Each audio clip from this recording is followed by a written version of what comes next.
So we are moving to the next session of the day, entitled Artificial Intelligence Cutting Edge Applications. The coordinator, the moderator of the session is Mr. Panos Gavalas. Let me say some words about Panos. Sorry.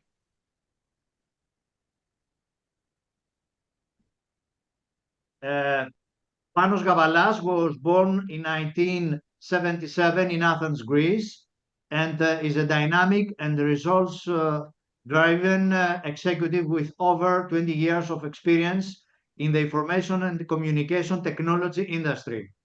Currently, he serves as the Director of Operations for IQ Solutions, a company renowned for its tailored solutions for the maritime industry.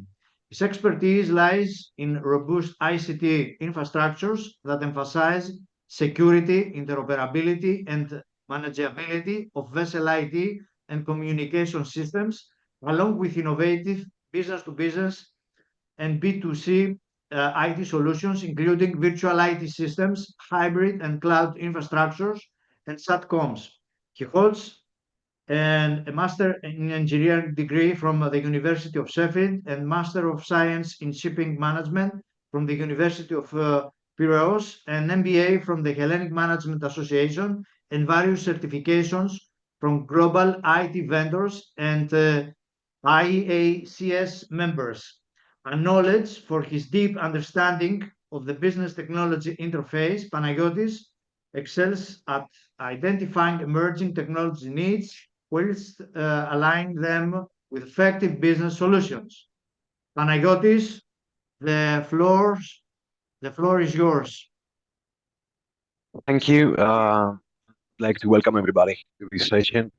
It will turn out to be quite interesting if you were to listen to my views. So welcome everybody to this exciting project.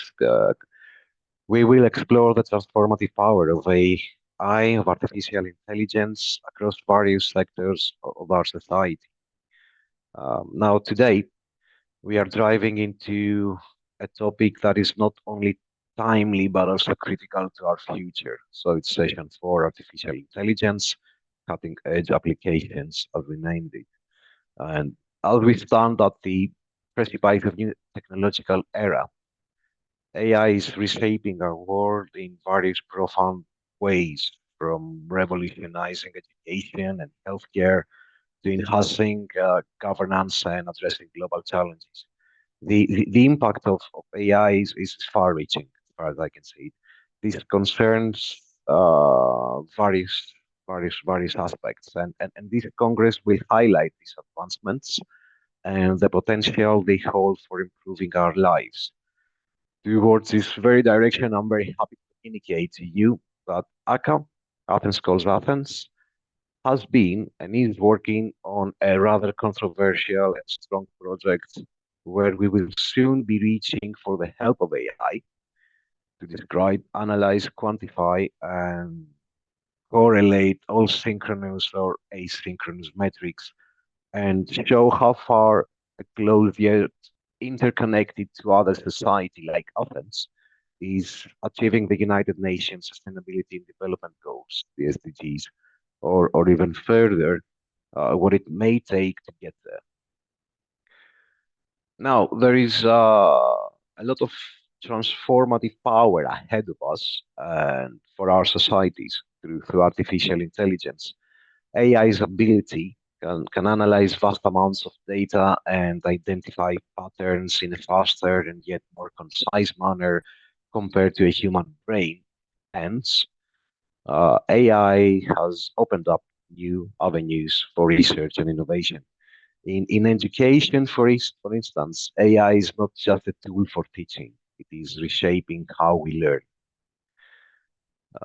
We've named it adaptive learning, and a lot of adaptive learning platforms personalize educational experiences, allowing students to engage with material at their own pace and according to their unique learning styles and talents. For example, Studies show that AI-powered systems can analyze student performance data to tailor education content, resulting in improved learning outcomes and engagement. And they do that while tracking up a student's talents and re-steer the learning curve towards his or her talents. Now, AI has become an amazing tutor. AI behaves as an amazing tutor.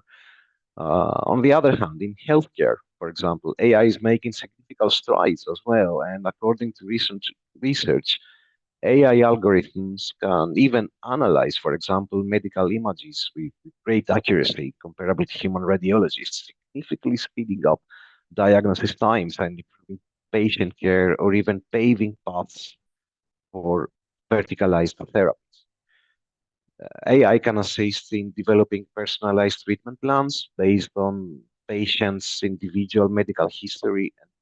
And for instance, I will give you an instance. IBM's Watson has been utilized to support oncologists in making informed treatment decisions by analyzing vast data sets of clinical information on the diagnosis, but it would usually take a set of top scientists in full sync to do that in real life. Well, however, these are ideal advancements and everybody likes them. They do come with ethical considerations that cannot be overlooked, and we must ensure that data privacy is maintained and that these technologies do not exacerbate existing biases in healthcare delivery. Now, is there a way, as we speak, to address ethical concerns? While AI offers remarkable benefits, it also raises pressing ethical dilemmas.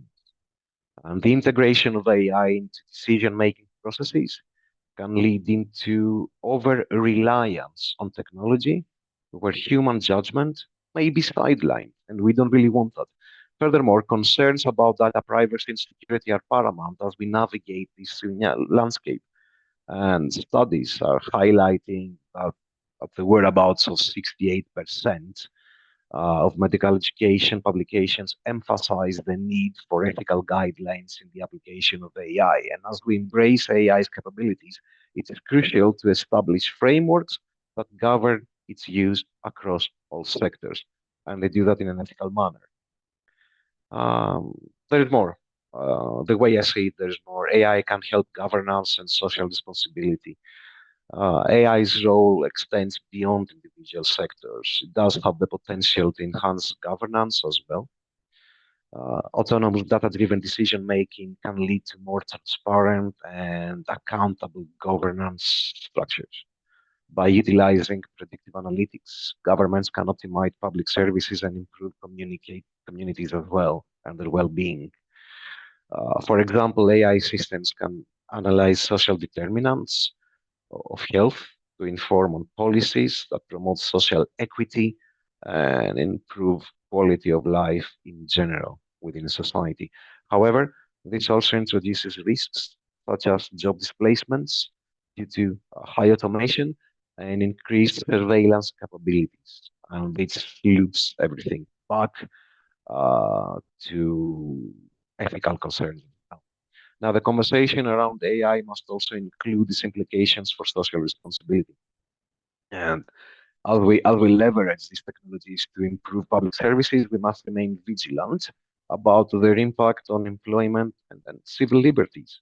We need to do that.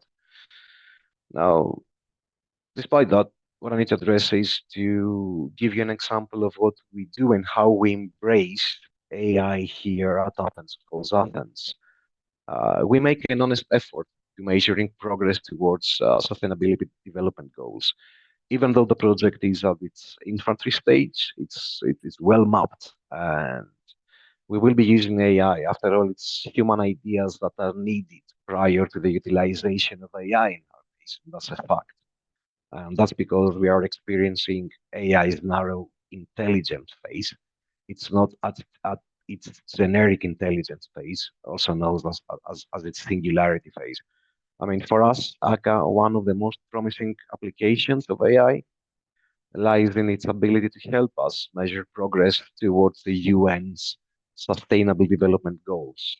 By analyzing large data sets, AI can track indicators related to poverty alleviation, education access, health outcomes, and to cut things short, for the sake of this panel, social environment sustainability is what we are after.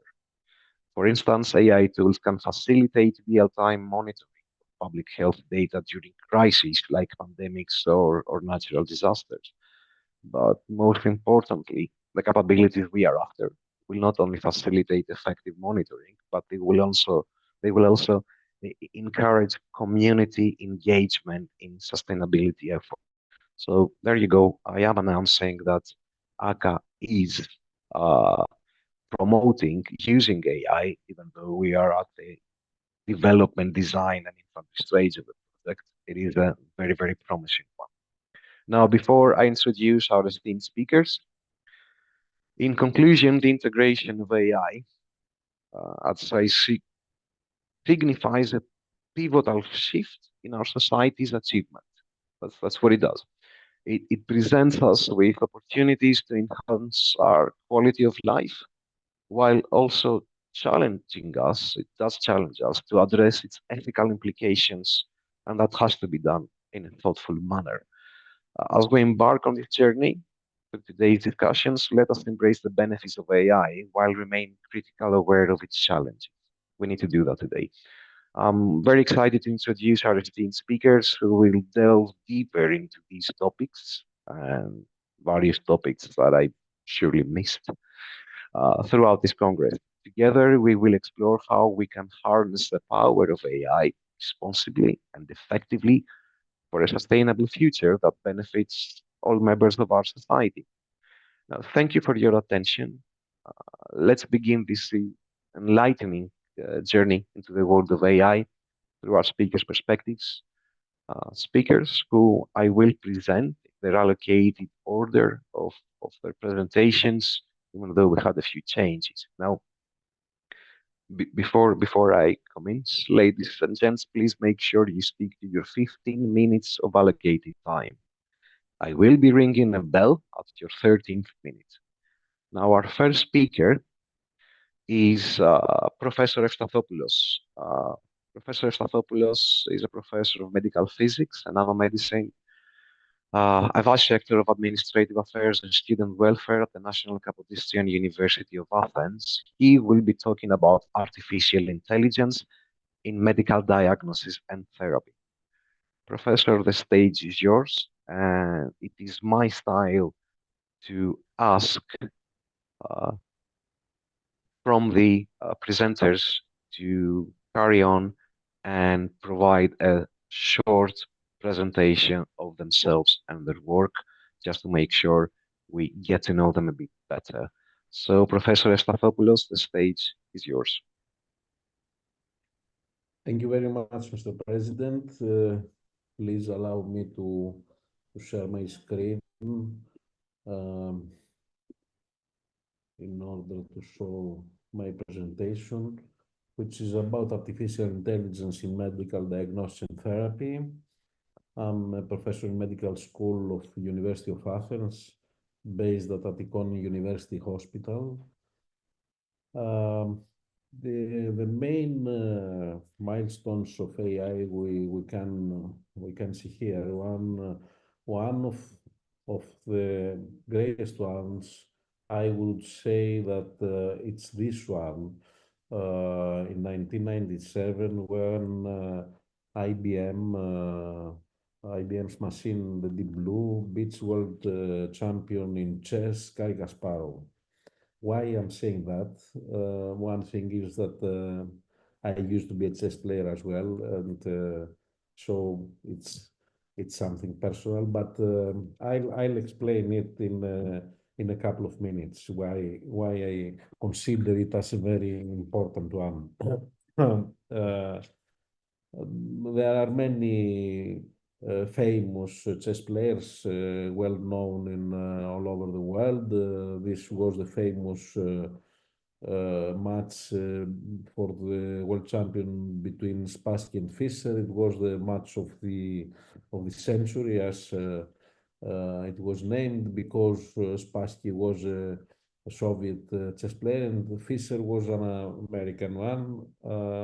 So there was, in the middle of the Cold War, there was this battle, and it had a lot of importance all over the world. Other famous chess players were Karpov and Kasparov, and this is the world champion now, the Norwegian Magnus Carlsen. There were a lot of machines, a number of machines played with famous chess players.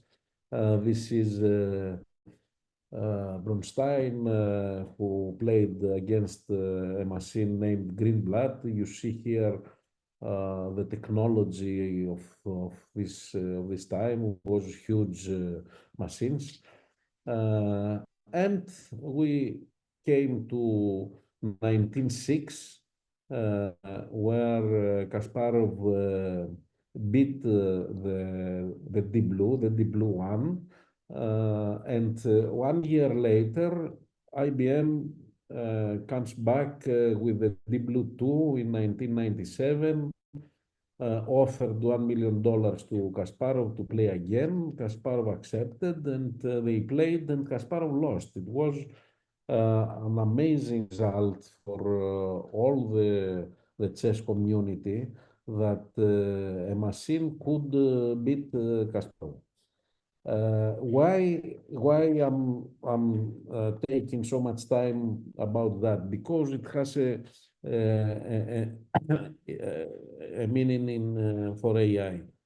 This machine is supposed to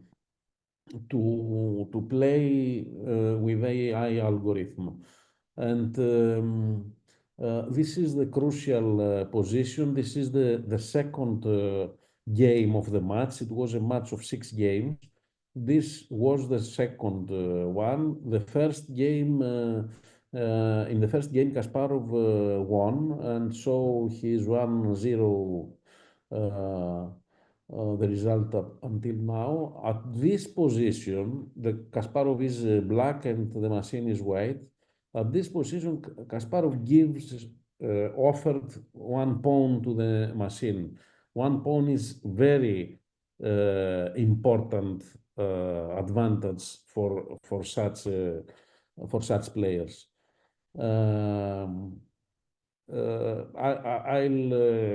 I'll comment for a while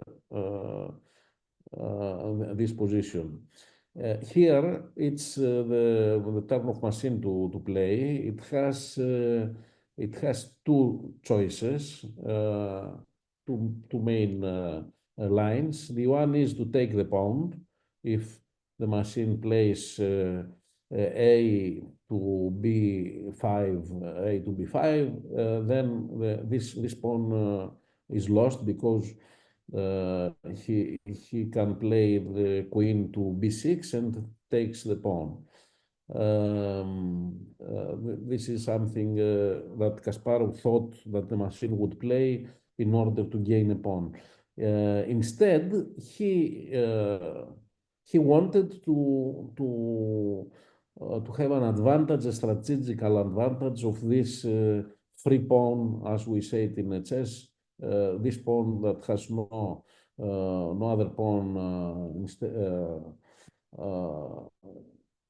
ahead is a free pawn. So he thought he would gain a strategical advantage, and he thought that the machine would take the pawn. But the machine did not take the pawn. Played this is the variation that the pawn is gained. But the machine did not play this. The machine played to choose to block the free pawn. So Kasparov here was upset. He thought the IBM is cheating him because he accused the IBM that there were chess players that played the moves and not the machine, because he couldn't accept that the machine would act as a chess player. Before 2 years, he gave a lecture here in Athens, and he accepted that he lost clearly. But then he said they cheated on me. He was upset, and because he was upset, he lost the game. And after that, he lost another game and he lost the match. So what we had a human behavior of the machine since 1997. This is the reason I consider it as very important. Now we are in the era of many famous AI applications like ChatGPT that most of us are using it. I won't stay, I will not stay on what is artificial intelligence. Let's go directly in healthcare. There are a lot of research studies suggesting that AI can perform as well as or better or even better than humans at key healthcare tasks. We have applications both in diagnosis, in treatment, in prognosis of diseases, very important. Traditional prognosis often grapples with inherent limitations, including a reliance on historical data, limited predictive accuracy, and difficulties in handling the sheer volume of available patient information. And the integration of AI in this era not only enhances the predictive capabilities of healthcare professionals, but also embodies a crucial step forward in personalized and efficient patient care. We use wearables, predictive models, remote patient monitoring. A research project is Eucardia, developed here in the University of Athens in cooperation of cardiologists, medical physicists, and other scientists, computer scientists, etc. Me and our current rector coordinated it, and the result is we made the platform to calculate the risk for heart attack.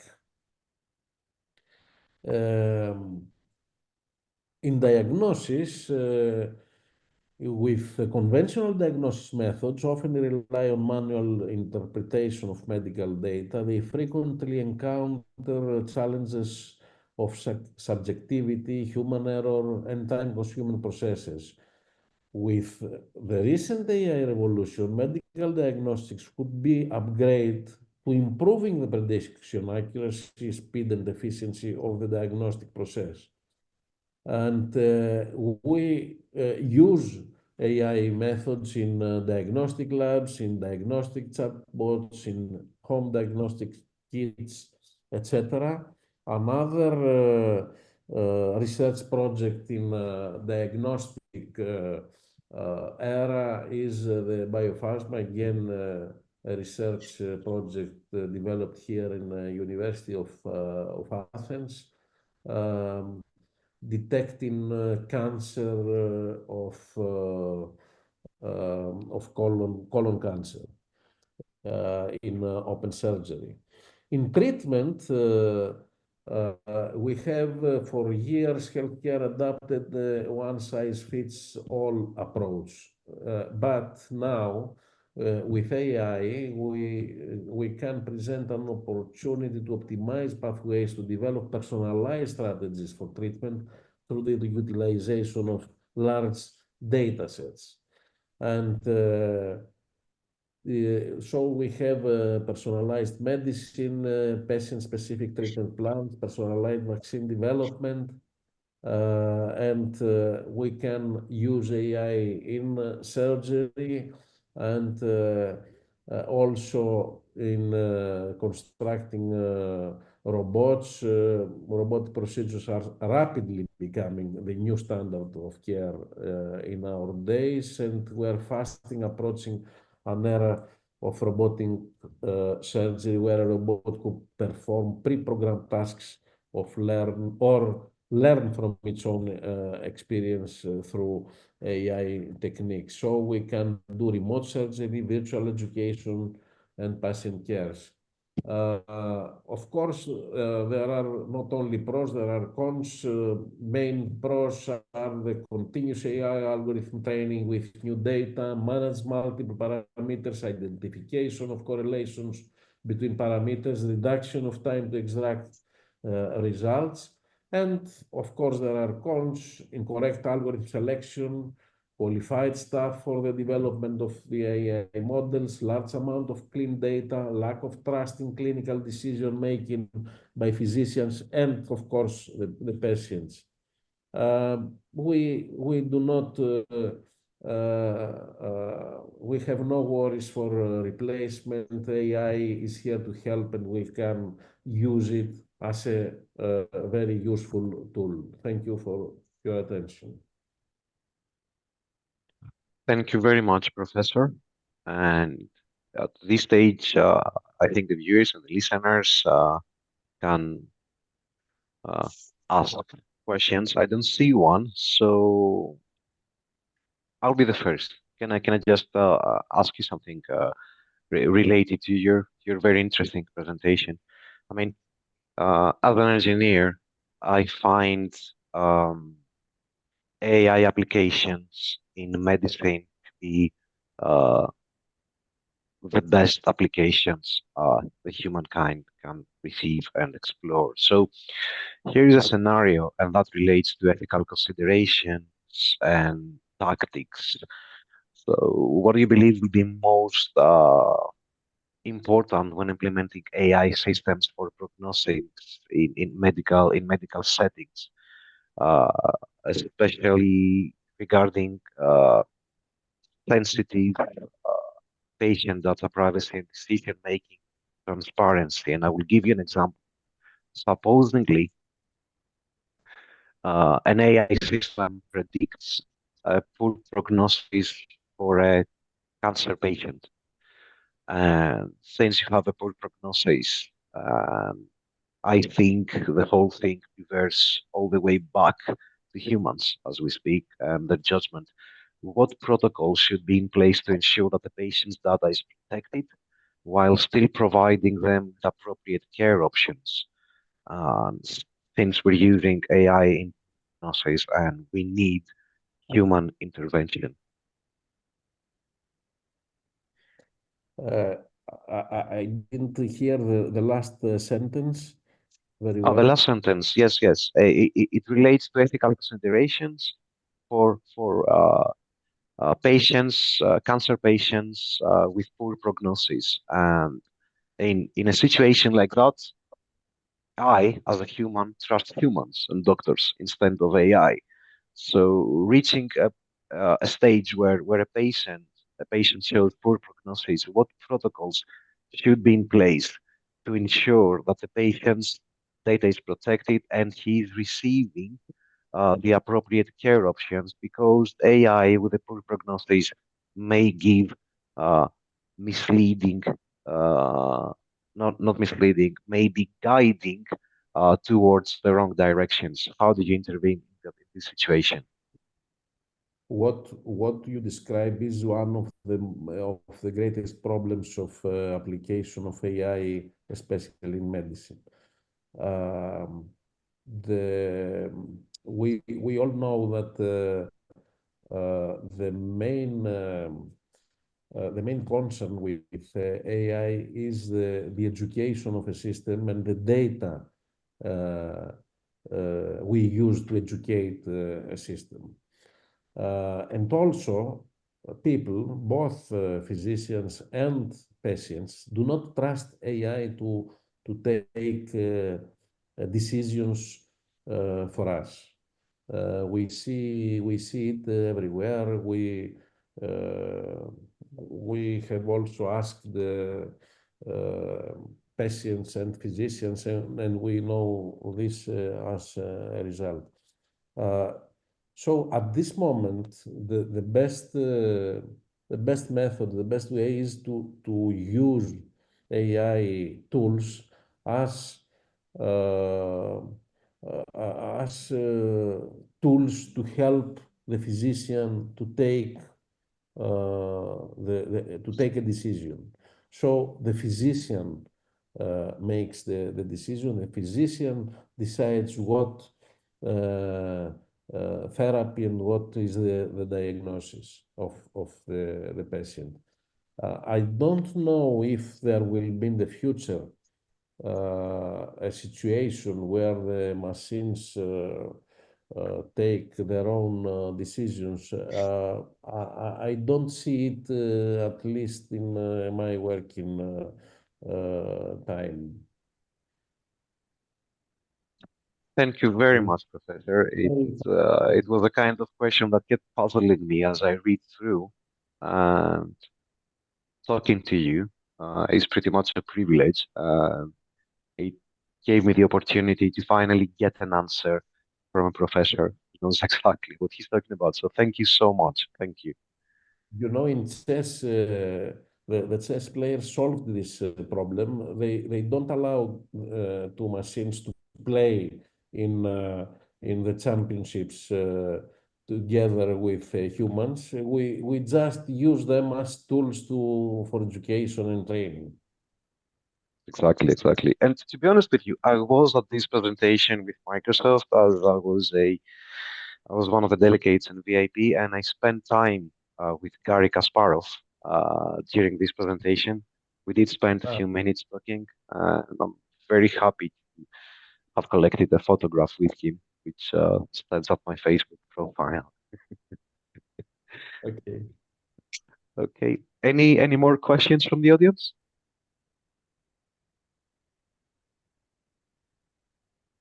Okay, I think we need to proceed. Who's the next? I think the next presenter is Luis Nikolaos.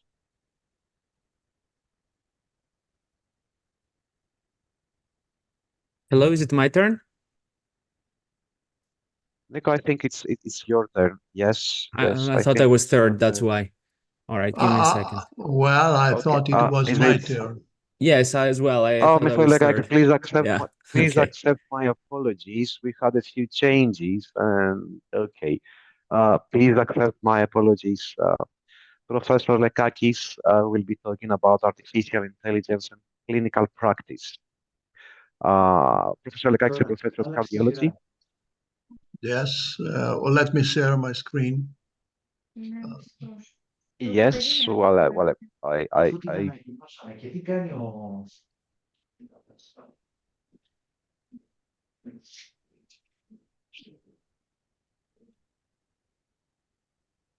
are we okay, Mr. Lekakis? Just a minute. I'll try to share my screen Okay. to have my presentation on.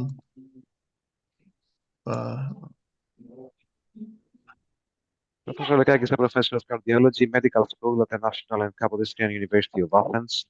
He is the head of the Department of Cardiology at Central Clinic of Athens and the chairman of the Hellenic Society of Digital Medicine. He will be enlightening us related to artificial intelligence and clinical practices. Okay. Thank you for the introduction. And thank you to the organizers for their kind invitation to talk about artificial intelligence in clinical practice. Can you see my presentation, my slides? What we see is a set of slides and we don't see your... Είναι ο Λεκάκης μέσα σε αυτά που σου έχω δώσει, νομίζω είναι.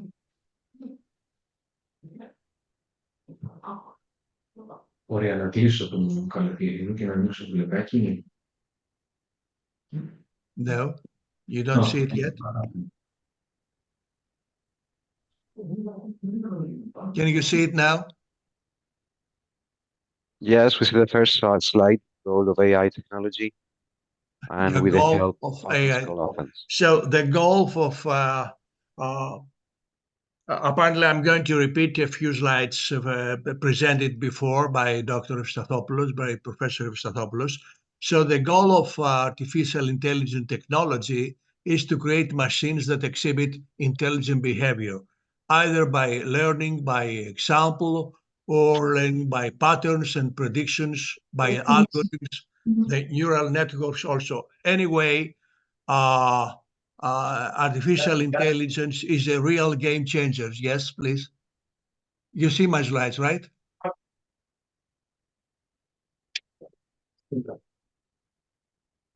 Yes, of course, we see your slides. Please Okay, all proceed. right. Ο Λεκάκης μιλάει, έτσι. Ναι. So yes, how Κάνανε AI βαβά τώρα όλοι. in healthcare? There are some potential benefits in medicine. First of all, in medical diagnostics. Second, in medical imaging. It's something very crucial, I think. Third, to enhance the drug discovery. Κλείστε το for- μικρό. For to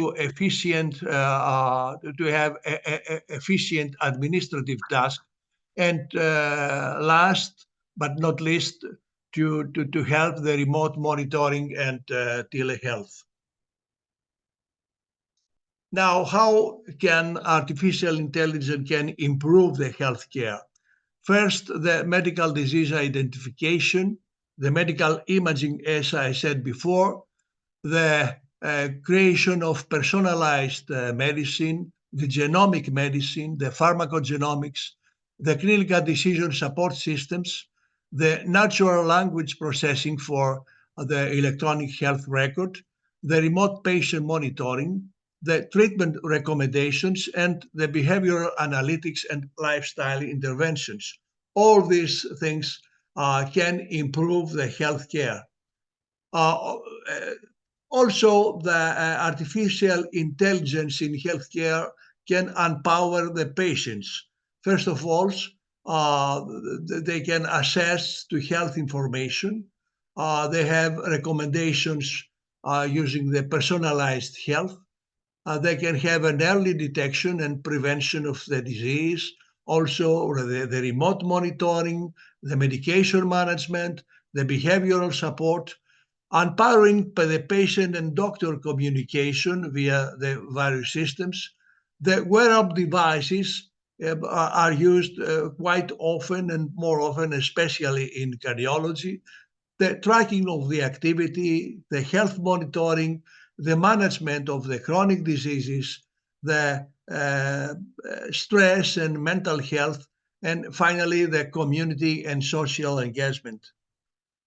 There are benefits, but also challenges of artificial intelligence in healthcare. First of all, improving patient outcomes is definitely a benefit. And second, the automated repetitive processes with artificial intelligence. Of course, there are some concerns. I think Dr. Evstathopoulos mentioned some of them, the ethics and privacy concerns. Can we misuse of medical AI tools and their risks? Yes. First of all, we don't have to have over reliance on AI systems without proper human oversight. Second, the data quality is something crucial, and we know that if the algorithms are not supported by good data, then probably the outcome will not be as good as we wish to be. And third, we should not forget the cyber or physical attacks. Of course, AI can help reduce the waste in healthcare. We can have in our laboratories, in our departments of medicine, a better patient flow and management. We can enhance diagnostic accuracy. We may have a better administrative process. In some cases, we could detect the fraud. Personalized treatment could be helped by AI. We could, in our teams of pharmaceutical, to improve the pharmaceutical supply chains and the pharmaceutical logistics. And we can enhance the patient compliance. And of course, we can help the continuous monitoring of the patients. There are myths and some realities of AI in healthcare. First myth that artificial intelligence will replace the human physicians. Second myth that artificial intelligence is always accurate. And third, that artificial intelligence can fully automate patient care. Something we should not forget is the human touch in medicine. Machines and AI can process vast amounts of data, definitely faster than humans. The nature of human health requires, although the thinking, the emotional understanding and expertise that only a human doctor can provide. Third, the patient also necessitates empathy, understanding, and trust that the machines cannot provide.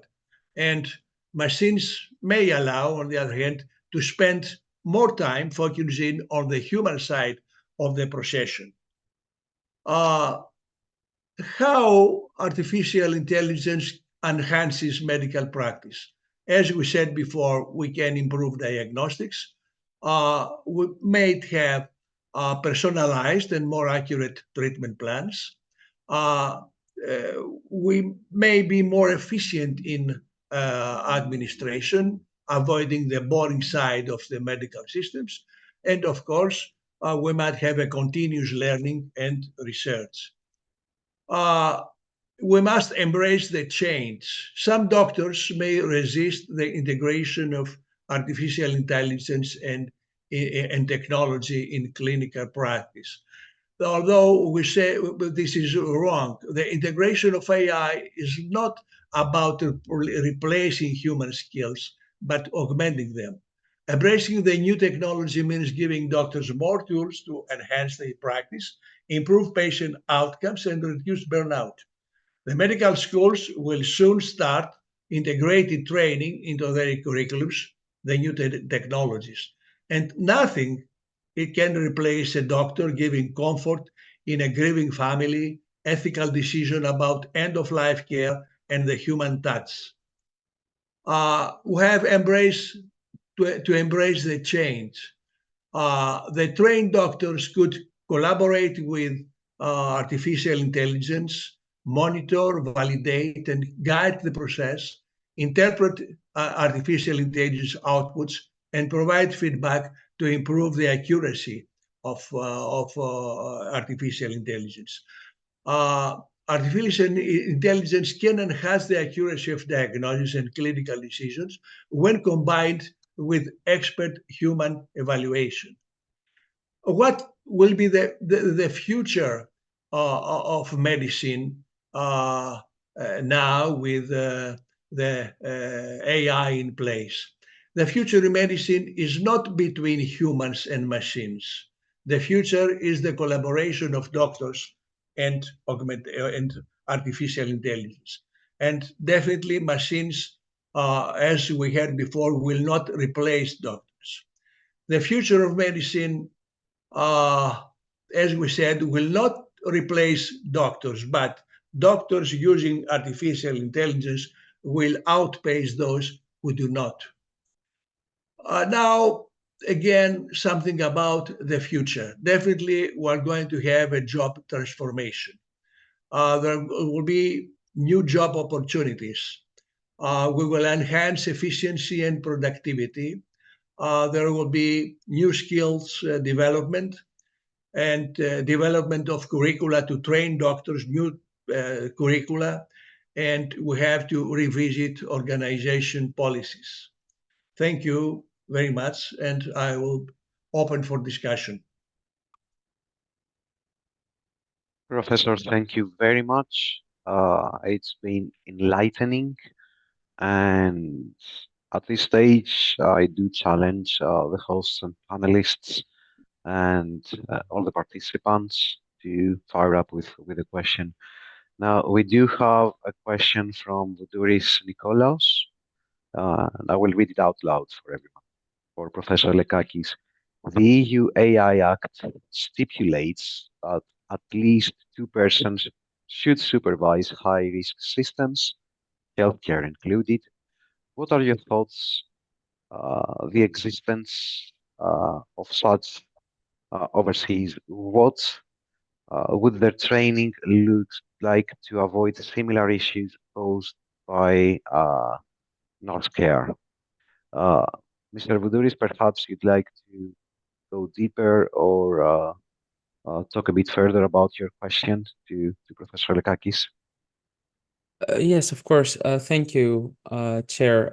Professor Lekakis, I would just want to ask you practically what Chair reiterated. The AI Act, as you know, that is now in force in the EU, asks for 2 persons, at least 2 persons, to supervise high-risk AI systems, including healthcare is considered high risk for the European Union and the legislation. Now, those 2 people, they're not explained what training they should have, who they should be, how they should look at the system.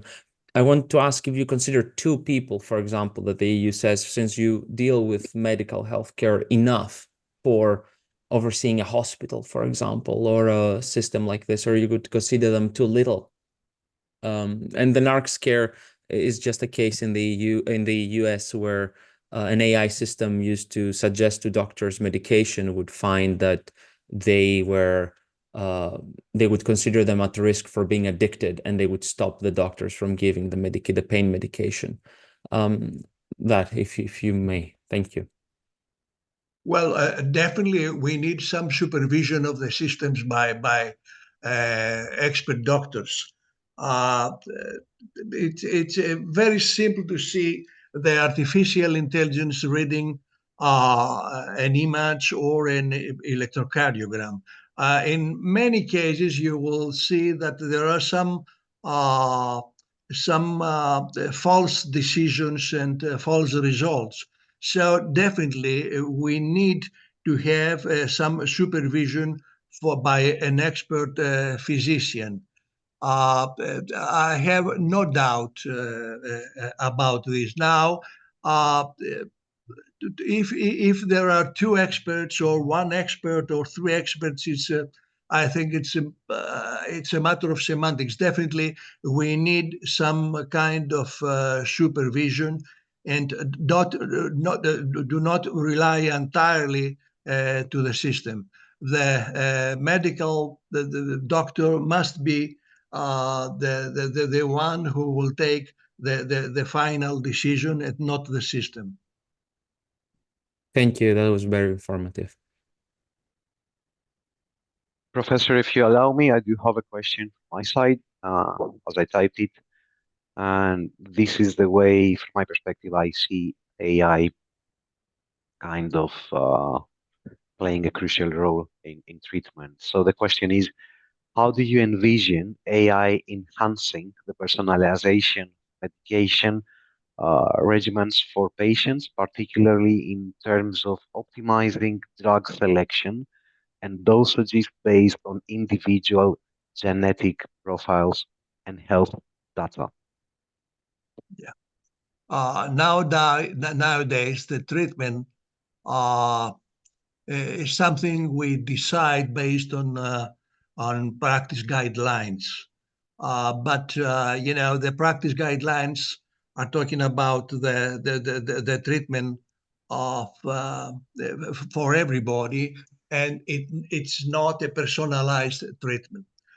If we will use many data from the environment, data from the risk factors, genetic data, data from the continuous monitoring of the patients, then you have a huge amount of data which could not adopt to the guidelines. Thus, we do need an artificial intelligence system to develop a personalized treatment based on all this data, which usually are not incorporated in the guidelines, at least the guidelines we know today. So definitely the artificial intelligence will be something very important for the development of the personalized medicine. Thank you, Professor. Thank you very much. Thank you very much. I see there are no more questions from the audience. I believe we should proceed with Chris Nikolaos. Nikos is a PhD student at the Department of Electrical and Electronics Engineering at the University of West Attica in Athens, Greece. And he will be presenting something that intrigues me. And my first degree is in electronic engineering, and the speech is a Kantian approach to artificial intelligence, scholastica, ratio machines. And I need to make a comment here, as this relates to ethics, something that I talked about on my initial presentation speech. A Kantian approach refers to the ethical framework developed by the German philosopher Immanuel Kant. It's of deontological nature, and it's focusing on moral laws more than consequences. And I'm really looking forward to it. So, Nikos, the stage is yours.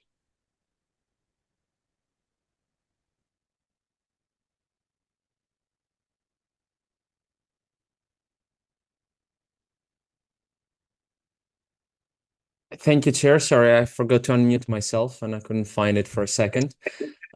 Yes. Good afternoon, everyone. Thank you so much. It's a big honor for me to speak to you today. My name is Nicholas Viduris, and I'm a PhD candidate at the University of West Attica in the Department of Electrical and Electronic Engineering on ethical and legal applications of artificial intelligence. My main considerations in my research is human rights, impact assessments, and how AI can help humans and programmers, especially through the engineering aspect and the programming aspect of the AI, comply with regulations. Together with Professor Charalambos Patrikakis, who is my supervisor, who unfortunately could not join us today due to force majeure, however, sends his most warm salutations and good wishes for the conference. I will present to you an emerging discussion over the past few years on the ability of artificial intelligence to engage in a dialectic and process which is required to be a rational moral agent, according to Kant. I will not pretend to you that I reinvent the wheel, as many other ethicists and scientists have published their work on Kant and whether AI can be a moral agent, which I am using as a reference for this presentation as well.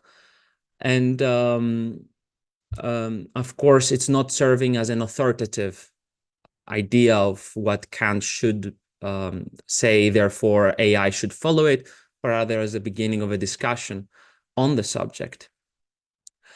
I would like to begin with drawing your attention to how we humans view otherness, right? Not only someone who is different from us, but also objects as well. And we attribute characteristics a lot of times to those others, especially animals, for example, even animals, and especially companion animals.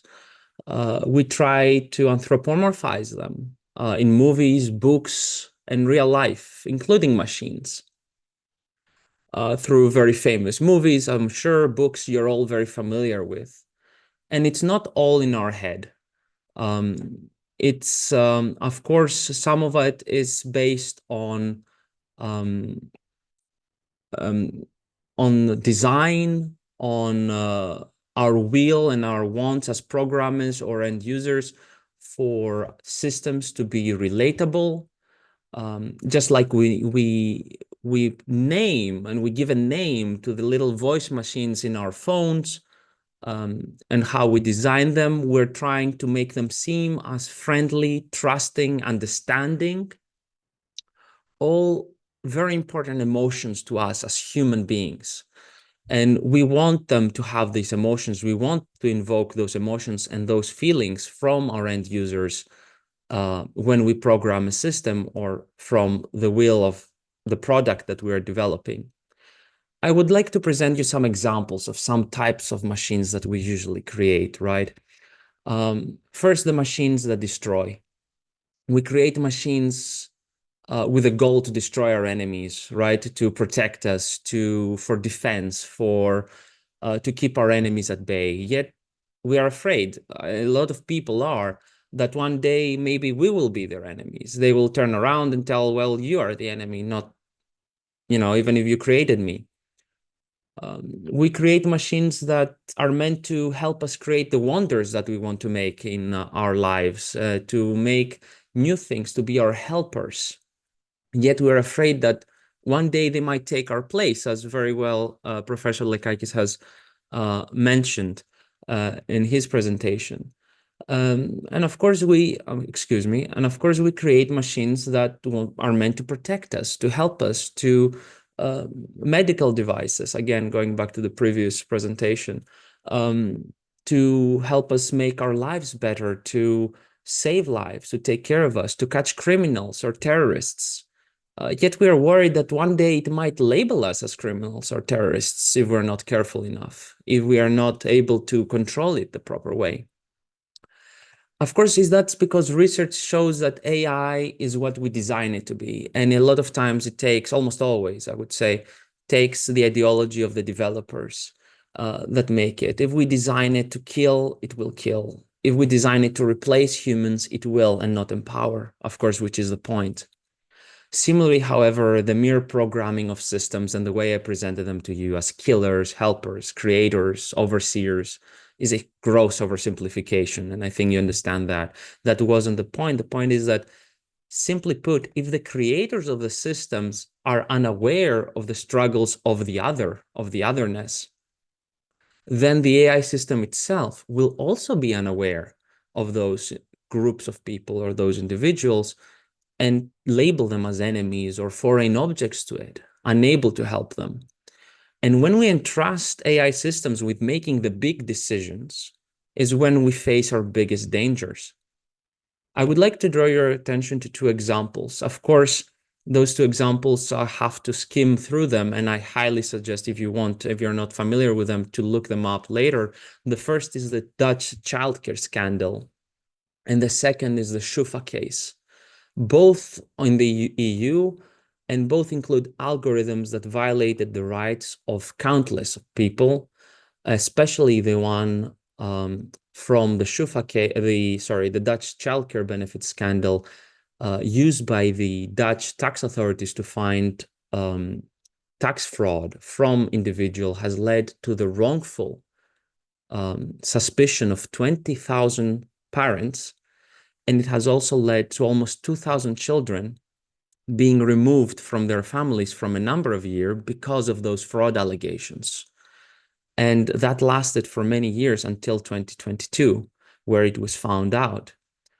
Of course, we understand that maybe the algorithms mentioned here could be a lot simpler than what we imagine AI should be, which is a much more complex, much more able system that can do a lot more. However, in its present case, and in our examples that I'm presenting here, generally, it could be a lot simpler, just something to have in mind.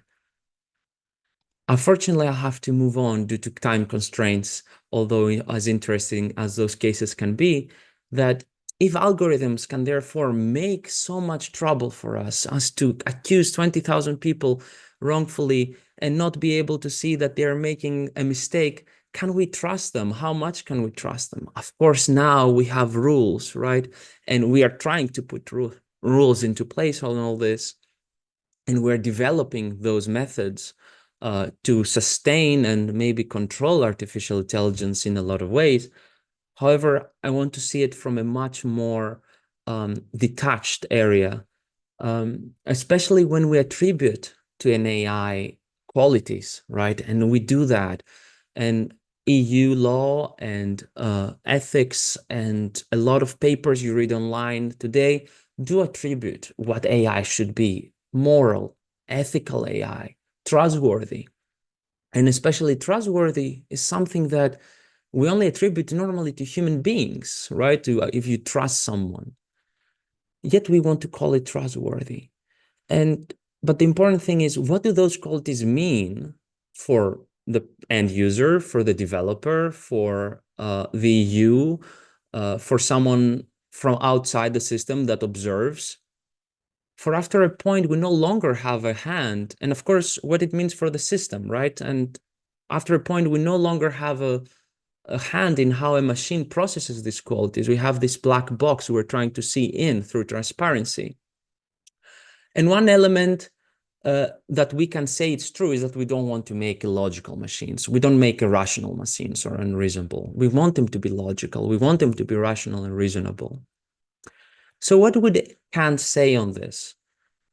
Kant would support that rational beings must follow moral law. And moral law is practically an amalgamation, if I may be so crude with the word, of laws, values, and ethics that we have as a society. And of course, it's a prerequisite, right? It's a sine qua non, as they say, because it's the foundation following moral law to have rights as a person and obligations. According to Kant, of course, we use different theories now sometimes, but it's still relevant. And without that rational capacity, we cannot have those rights. All beings that are rational need to follow this moral law. Someone, for example, who's not of sound mind, right, is not generally held accountable to the same extent for their actions as others. That's why they might be court-ordered to do something. So the question is, can AI follow the moral law? And if it cannot, can we trust it with advising judges or soldiers or ministers or doctors? Kant would ask us to consider this. To answer the first question, we need to see if AI can be a moral agent, therefore, that follows the moral law, it needs to be able to think in a certain way. And the way Kant would describe this for every rational being is a very, I would say, complicated term, especially for our time, compared to what he wants to say, is a synthetic a priori reasoning. To break it down, it's a term that I'm not as familiar with. I'm sure many ethicists can explain it much better than me. However, what it means is that we add new knowledge from existing concepts through the process of synthesis. And he would argue that it goes as simple as 2 + 2 = 4, and the fact that it's a priori, meaning we don't have to have experience to know that it's true.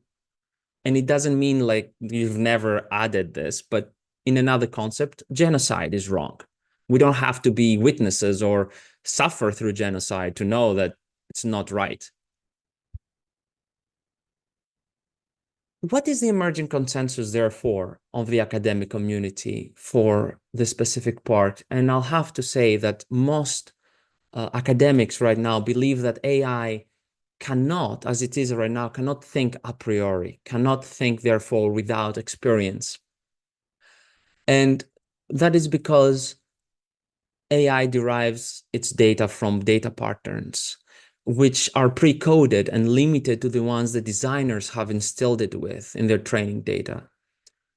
Therefore, for Kant specifically, they would say it cannot have rationality in a way that is necessary to satisfy the elements Kant puts in, because it doesn't have the inherent structures of universal moral principles, which in order to exist, the AI needs to have an autonomous rationality, a will of its own to contradict in its own programming, practically, this part. It's very inflexible. I understand that it's not the best way to describe it. It's not the best use case for AI because it's that inflexibility. However, it's the way Kant considers it, or would consider it if he was alive today. So if AI cannot think a priori, then it cannot be a moral agent, according to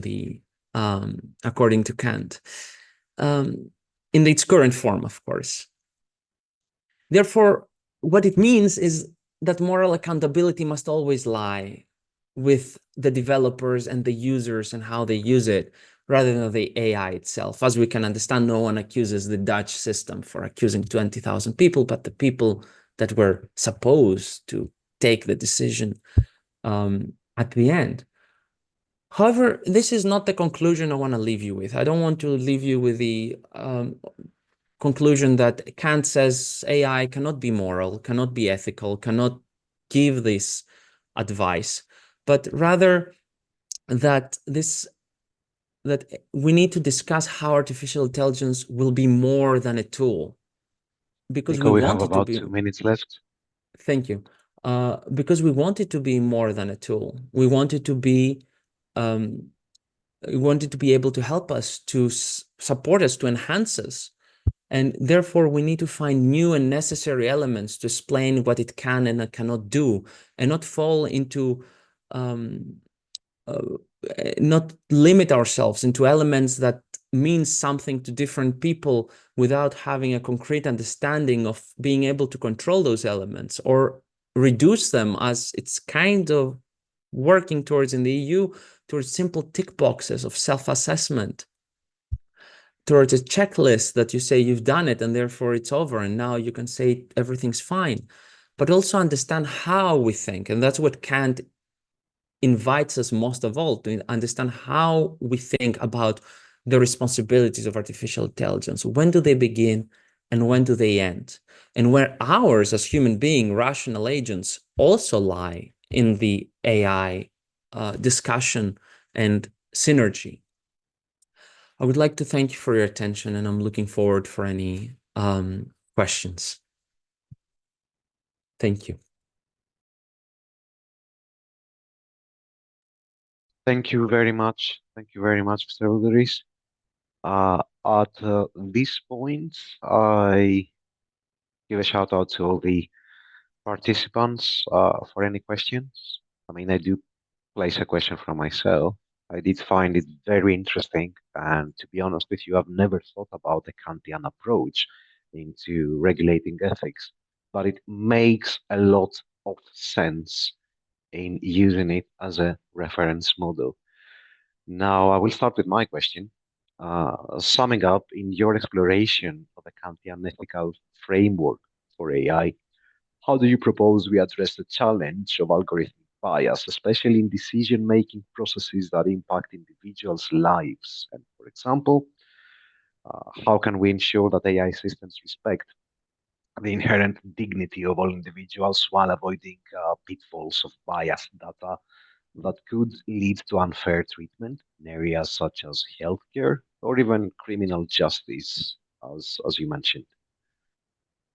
Thank I need you. your opinion on this. Sure. Yes.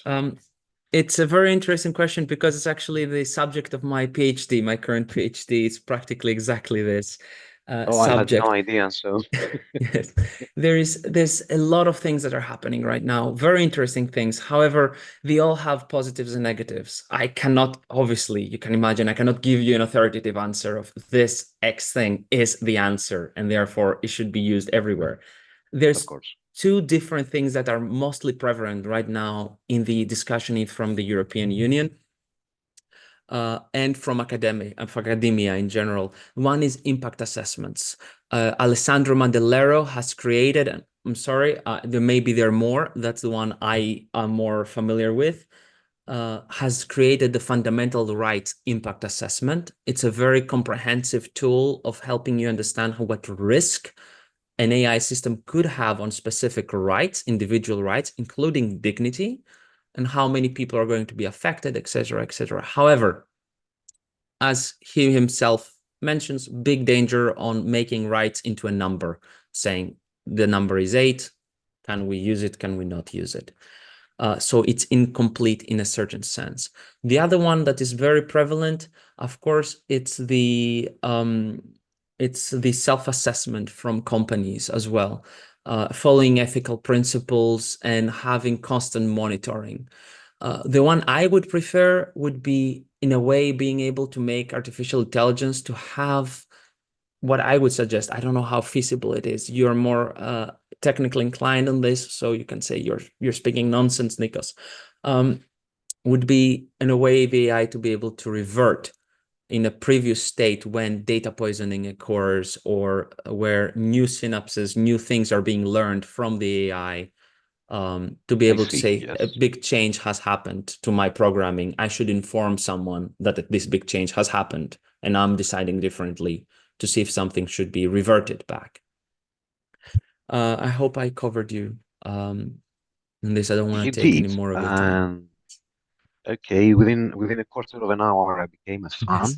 I must admit that. We'll follow you, and I will be more than happy to read your thesis when that's done. And as a final comment, I've been around for quite a lot of time in the information communications technology business and working closely as an enterprise advisor with multinational vendors. What you need to do, and I give this as advice, I mean, the market requires that, is a set of podcasts or even videos giving your viewpoint to the world. I think that's missing from the market. And the way you talk and what you explain and your viewpoints, standpoints, and referrals are much needed.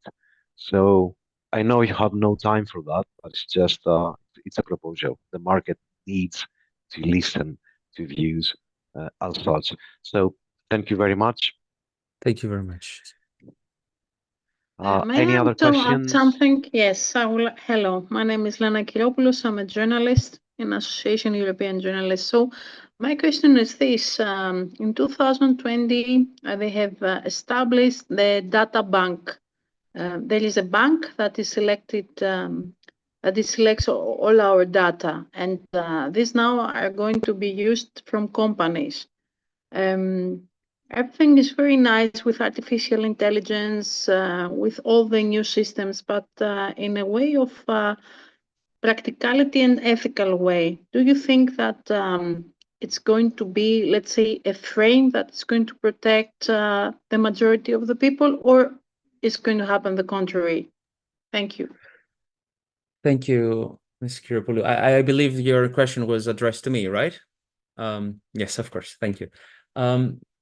Well, unfortunately, I have to admit I am not aware of that database you're referring to because I'm sorry, I just don't have the full picture. However, to answer your question, of course, we have to always remember that GDPR governs all personal data.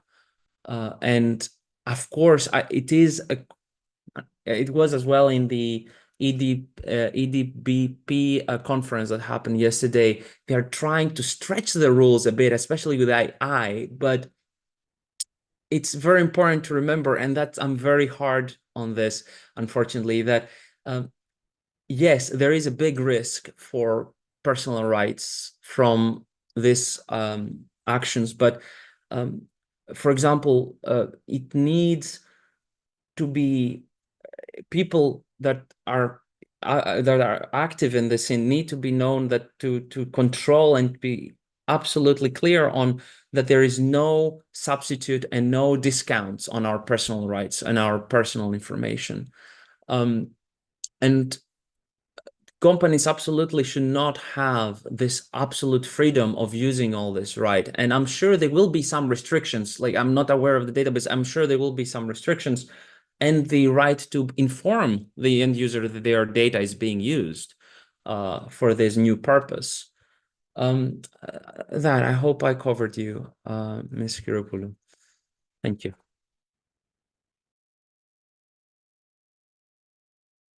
Okay, I think everything's clear, and we've reached the stage where I will present you with Professor Anthony Kalokerinos.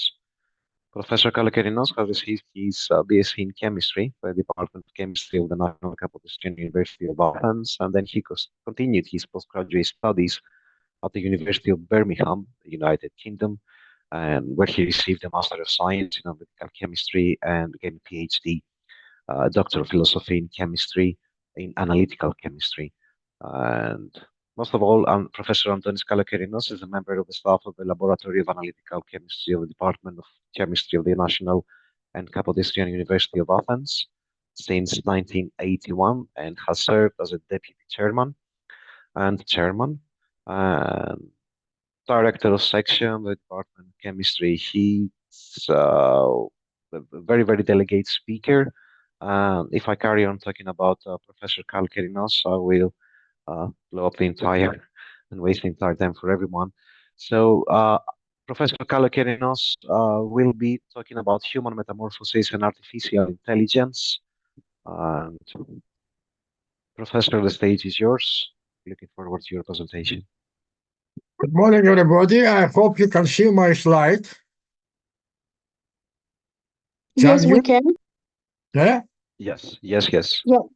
I would like to say good morning to everybody, especially to our friends who, through BSI in Europe and Canada and the United States, they can see us in real time, which is very important. And I would like to thank Mishna.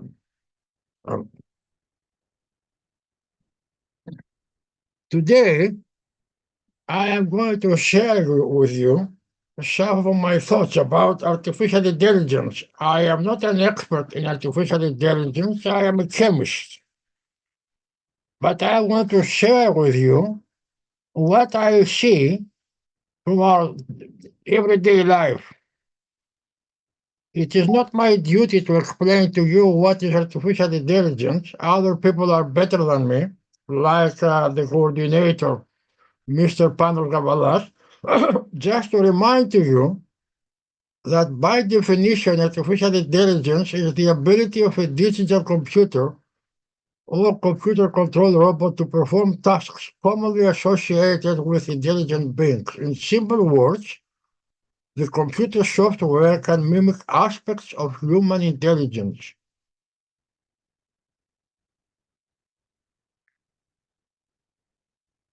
And how it works? In a similar way, like the human brain, except it needs the correct algorithm and it needs power supply. So this is how it works. The computer has access to every knowledge and data available all over the world. The computer knows everything. The computer can retrieve specific information in microseconds or milliseconds. And Sorry, Professor Kalokerinos, sorry for the interruption. Did you change your slide? Sorry? On the screen, we see the first slide of your presentation. Did you change your slide to the second one or not? Yes. We can't see the second slide. We see just the first one. Okay, let me do it again. Can we do it for you?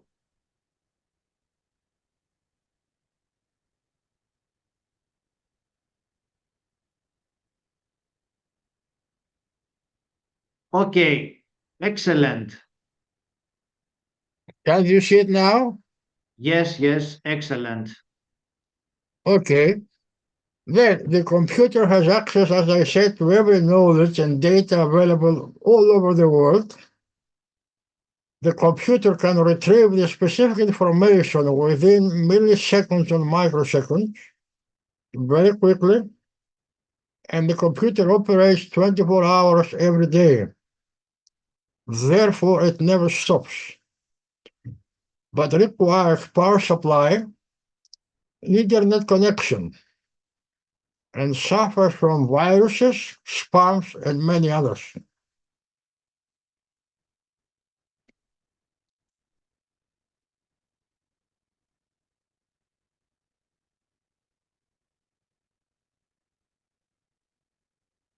Now, Just some everyday examples of artificial intelligence. Online e-banking, we will discuss about that. Self-driving buses, they are using them in some cities in Greece. They have some problems, but they improve them.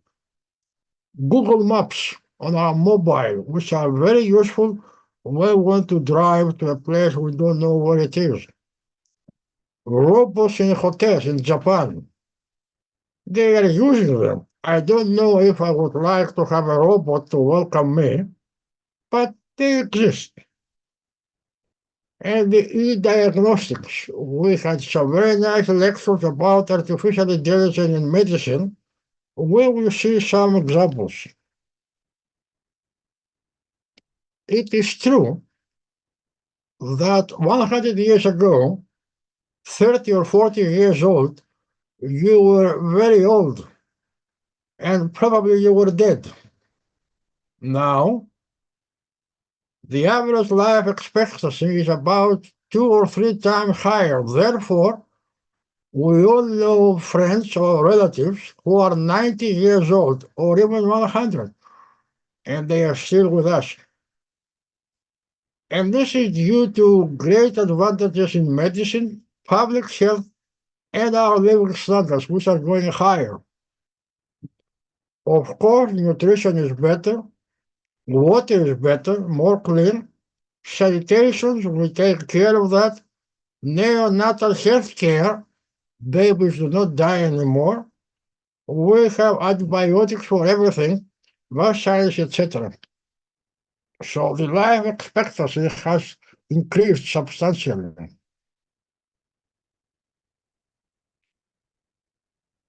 Health. You are all familiar with the glucose biosensor. You measure your blood glucose and you do it at home. And this is called point of care medical diagnosis. In other words, you do it when you want it. And then from the result, you decide if you have high or low glucose in your blood. But what happens if somebody lives in a small village on top of a mountain or a small island without any medical care, without any doctor? Okay, let's see. We have e-diagnostics, electronic diagnostics. You have the sensor of you, what we call wearable sensors. Professor Stathopoulos talked about that. You have the sensor on you. The sensor collects information, sends the information to your smartphone, and from the smartphone, the information goes to a central computer. And the computer or the smartphone tells you that everything is fine or everything is not fine. In fact, last year, I went to my doctor to check my heart, just a routine heart analysis. And when I went in the office, he said, "Do you have a smartphone?" I was amazed. Why is the doctor asking for a smartphone? I said, yes. He put the sensor here. He put on the smartphone a program, and I could see how my heart works on my smartphone.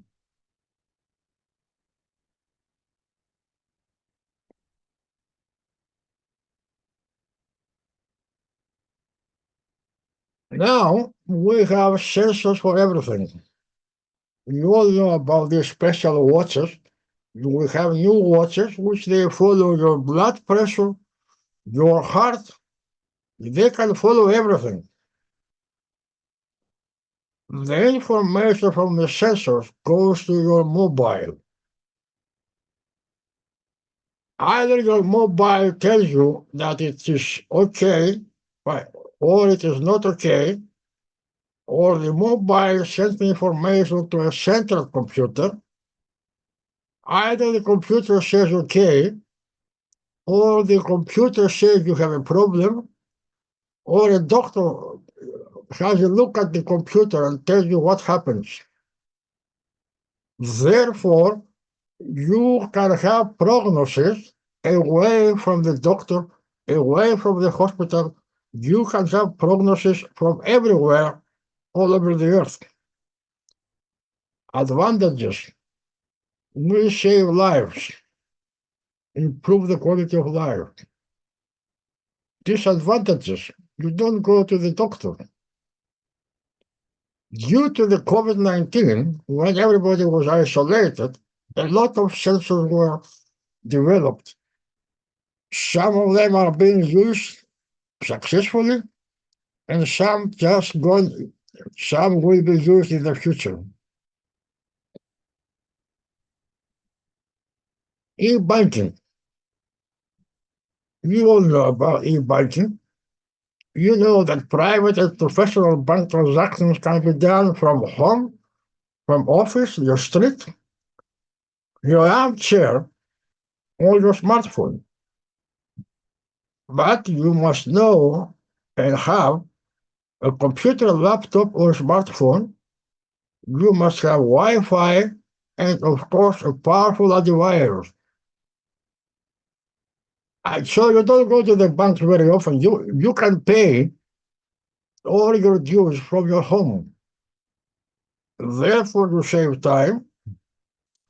Therefore, transactions can be done at any time during day or night.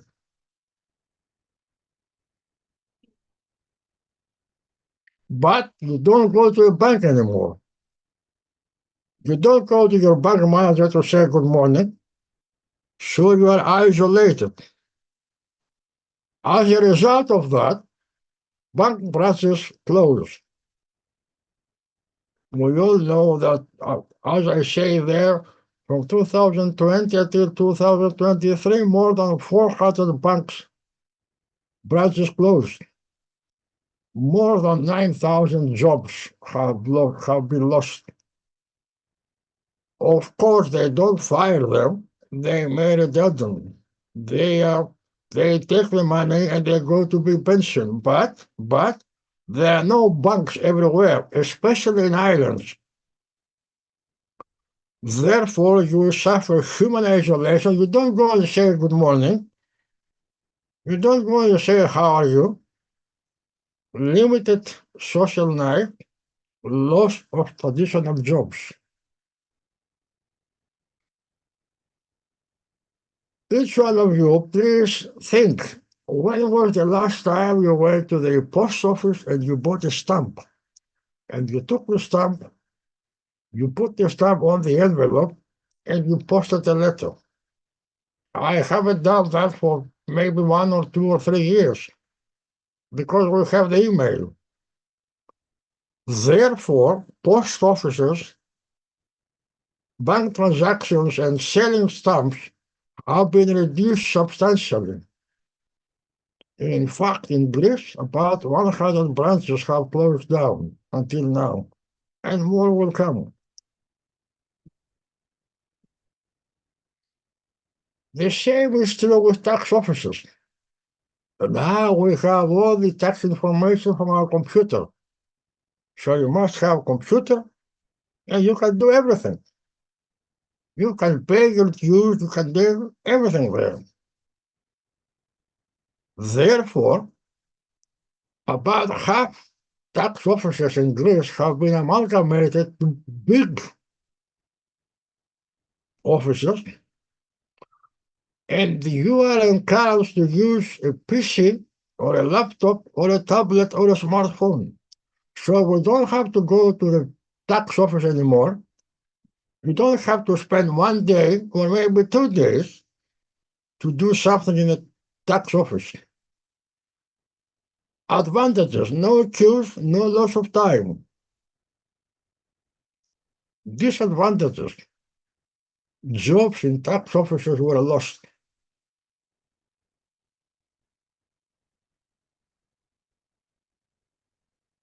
Cheminformatics. The computer knows everything. It can retrieve information from everything. So the computer can find information for every chemical compound, for every drug. The computer can find the formula It can find how you can prepare that, how you can, what reaction you can have. And therefore, if you need a compound for a specific application, the computer can find the compound and can give you how you can synthesize it.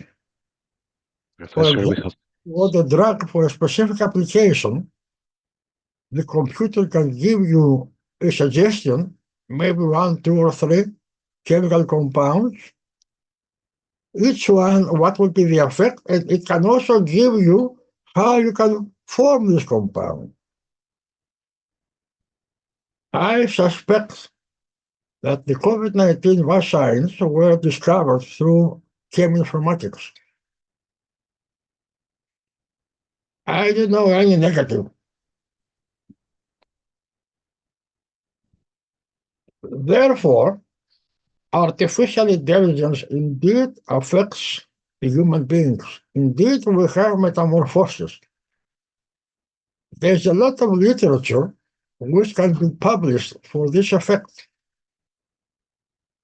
Just to remind you, advantages, reduction of human error. The computer can make errors, but not as many as the human being. It can propose to you your decision, especially healthcare diagnosis, as we had the very nice lectures before. It works 24 hours every day. It never stops, provided it has power. And we have digital assistants. Disadvantages. Jobs are displaced, not lost, displaced. We have new jobs now. Human laziness. People now stay at home more than in the past because the computer is there, or they stay in the office because the computer is there. So we are more isolated than before.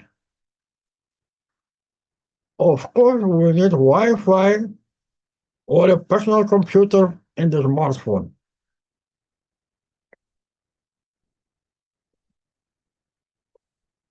Due to artificial intelligence, all over the world, it has been calculated that 85 million jobs have been lost, but 97 million new jobs have been established. So traditional jobs like bank clerk, post office clerk, tax office officers, and some others are lost. But we have new jobs. Computer science, computer programming, logistics, networks, e-commerce, which I'm sure that we all use. I cannot there circular economy, where you take the rubbish and you make new products. This is a lot of workers now work there.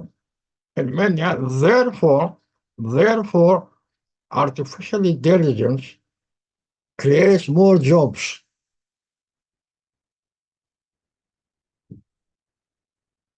Indeed, we are in love with our mobiles. We are in love with our computer, but we use artificial intelligence. We use them, smartphones, security, social platforms, e-commerce, navigation, etc. I will try to have a video on, if I am lucky.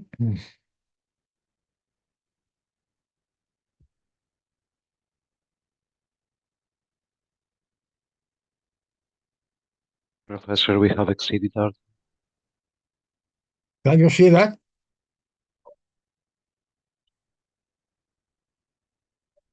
Can you see it? Can you see it? Yes, No, we no, can. it hasn't. So, Oh, the video, some no, can. sorry. Can you see it? The No. video, no, Professor. The video, Eh? no, only the slide. Only my slide. Okay. It just shows to you how life is changing. 100 years ago, family and friends were top. Now, internet is top, and family has been reduced to almost zero. So the family now does not gather together. They talk to their mobiles, and we have lost the idea of family as we used to have it in the past.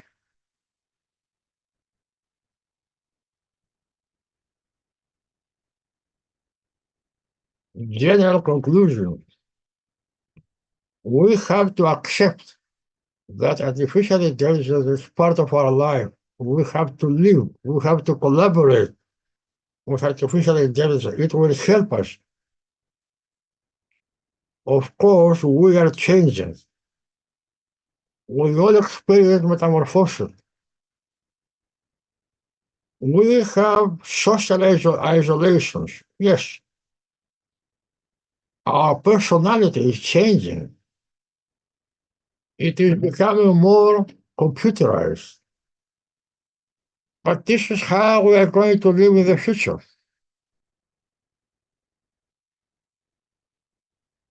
Despite the few disadvantages, artificial intelligence will promote humanity today and in the future.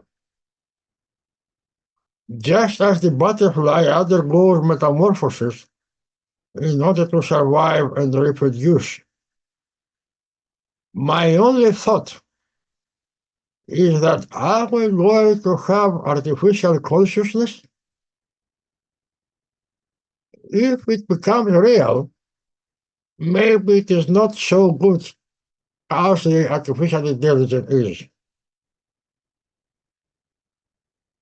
And finally, I would like to thank you, all of you, for your attention.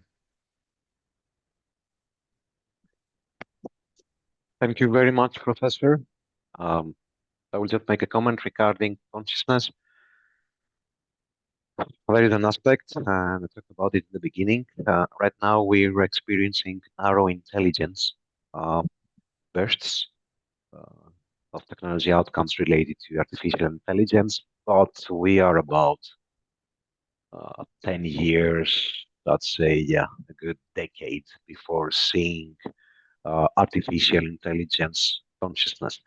We will go to the stage of, at some point, we will reach generic intelligence, but we need about 10 years to reach that. And be sure we will get there at some point in time. That's for sure. Not through quantum computers, through the way computers operate as we speak in terms of binary. Now, any questions from the audience? If I can make a comment, Yes, please. I can see people who are afraid of artificial intelligence. I don't agree with them. We have to live with artificial intelligence. It's good to know the problems, but on the other hand, it helps. If you think that you go to ATM and you have your PIN and you ask for money, the machine checks your balance and tells you yes or no. This is great because you can do it 24 hours a day, 7 days a week. Therefore, it is our duty to convince people that artificial intelligence is going to help, not destroy. If it destroys, it means that it has the wrong algorithm. It means that somebody has programmed the computer wrongly. And therefore, if you have a drone that sends bombs, now this is different. This is the bad artificial intelligence. And what I always say is that Greek mythology, we have Talos. You know Talos, the monster? Who was Yes, he was the protector of Crete. Yes. This was the beginning of artificial intelligence. Robocop failed because Robocop was half human, half machine. Do you agree with me? I do agree. It's all a matter of ethics. And Okay. when we reach generic intelligence at some point in the future, we need to be very, very careful about who, what, and how we are sidelining from our society. And just like any other marvel in scientific marvel that impacts society, we need to make sure that there are frameworks and there are ways to make sure that it will not be used in ways that hurt humanity. Because we've seen this in the past. And what I can tell you is send you a reference from President Putin about 10 years ago, who stated clearly that the country that will govern the world will be the one that will reach generic intelligence sooner than anybody else. Well, that's President Putin's words a decade ago. I will send you the statement, Professor. Very interesting. Taking into account when it was held. Now, do we have any more questions from the audience? I think we can go on to catch the time. Okay. Thank you, Professor. Now we're moving on with another presenter. That will be Nikos Gavalas. He's a research scientist at the Medical School of the University of Athens, SECMA, the Department of Clinical Therapeutics, the Alexandra Hospital and Attikon University Hospital, at the second Preparatic Department of Medicine, Athens, Greece. Nikos will be talking about genomics, proteomics, and artificial intelligence, and the way they've been revolutionizing the biomedical research. Nikos, the stage is yours. Please proceed. Also your brother. He's also my Thank you. brother. Yeah. Right, can you see my screen okay? Yes. Can you You see- project? Yes, perfect. Don't worry. Right, Yes. okay, Yes. okay then. So this is me. It's the title of my talk, and these are my credentials. Thank you. I want to thank the organizers for inviting me to present today. And with no further delay, I'd like to start by saying that genomics is the study of genomes, i.e. the complete set of DNA within an organism. In turn, proteomics is the study of proteomes, the entire set of proteins produced by an organism. Collectively, they are called omics, and they're critical for understanding biological processes and disease mechanisms. Now, basic key concepts of genomics include DNA. DNA is the molecule that carries the genetic information for protein synthesis and consists of 4 building blocks called bases. Genes are segments of DNA that contain the instructions for building proteins. DNA sequencing is the process of determining the exact order of the base in a DNA molecule. And genomic interactions, well, that shows us how the genes interact with each other and with environmental factors. Just a couple of graphs here. On your left-hand side, you see the 3D structure of DNA. It's called the double helix. And on your right-hand side, it's the central dogma of biology. As we've said, DNA contains all the information for protein synthesis. That information is transcribed into intermediate molecules called RNA. And then via the use of organelles called ribosomes, protein is synthesized. Now, proteomics deal a lot with protein function because proteins are complex molecules that perform a vast array of functions within organisms.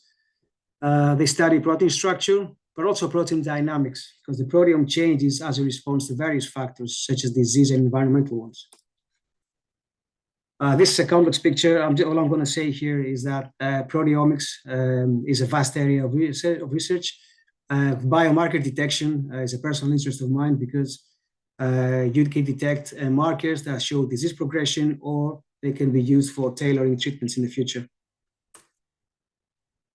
Complexity increases as we move from the genome to the proteome. We know roughly we've got about 25,000 genes in the genome right now for a human. And then once that information, as we said before, is transcribed and getting over to these organelles called ribosomes, we have protein synthesized.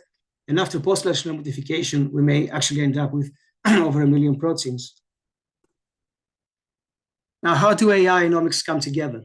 Well, AI tools help us to efficiently handle large data sets that come from omics studies. AI also assists us in combining multi-omics data for comprehensive analysis and allows us also to better visualize and interpret results. And that's actually pretty important in the clinical setting. More specifically to genomics, AI algorithms can interpret genomic variants and hence genetic patterns to determine potential impact on health. AI models can also analyze omics data to identify biomarkers for various diseases. And AI is expected even more in the future to be at the forefront of personalized medicine, assisting in tailoring treatments to individual patients based on their genetic profiles. Now, furthermore, in genomics, well, AI accelerates the drug discovery process by analyzing genetic data to identify potential drug targets. AI models enhance gene editing techniques like CRISPR by predicting the outcomes of genetic modifications. In terms of population genomics, AI helps us in analyzing large-scale genomic data from diverse populations in order to understand genetic diversity and its implications for health and disease. And also AI models can predict the function of genes and regulatory elements in the genome. In terms of proteomics, AI tools assist us in predicting protein structure straight from their linear amino acid sequences. It gives us more information, predicts gene function, even from inferring back to DNA sequences. And in terms of drug discovery, AI can now have started pinpointing suitable targets for therapeutic intervention. Now, obviously, you know, it's well, AI assists us a lot in proteomics discoveries, you know, when it comes to medical research. I've just put down agricultural and environmental studies here because I'd like to show you how, well, AI really aims to enhance the nutritional value of crops through thorough protein analysis, and that might in the future allow us to have healthier diet choices, for example. Also in environmental studies, AI models assist us in investigating how organisms respond to environmental changes at the protein level or identifying the effect of pollutants in animal and human life. Again, a couple of complex graphs. The only thing I'm going to say here is that on the left-hand side, you see a graph that shows the involvement of AI models, AI tools, and algorithms into biomedical research.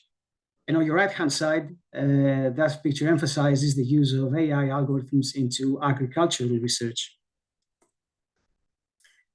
Now, some AI tools, these are just examples, okay? I know there are, you know, so many of them out there, you know, and there are already new ones coming out every day. Well, one example is Deep Variant, which is developed by Google, and that's an AI tool that called genetic variants from next generation sequencing data. Is a form of sequencing, what we've seen before. AlphaFold predicts protein structures with remarkable accuracy. DeepMass predicts peptide fragmentation patterns in mass spectrometry. The chemists know more about that, I'm sure. And Proteer is an interactive tool for visualizing proteoforms and their post-translational modifications. I'd like to touch a little bit on how can academic institutions collaborate in order to incorporate AI into their research. One of the things they can do is they can establish centers of excellence. You know, interdisciplinary research centers focused on genomics, proteomics, and AI, and thereby sharing their facilities. They can apply for joint grants to fund large-scale research projects. In terms of data sharing, they can share genomic and proteomic data to create comprehensive data sets for AI analysis and develop standardized protocols for data collection and sharing, because that will ensure data compatibility and quality. They can also offer joint degree programs in computational biology and AI, for example, and then can establish workshops and seminars to facilitate knowledge exchange.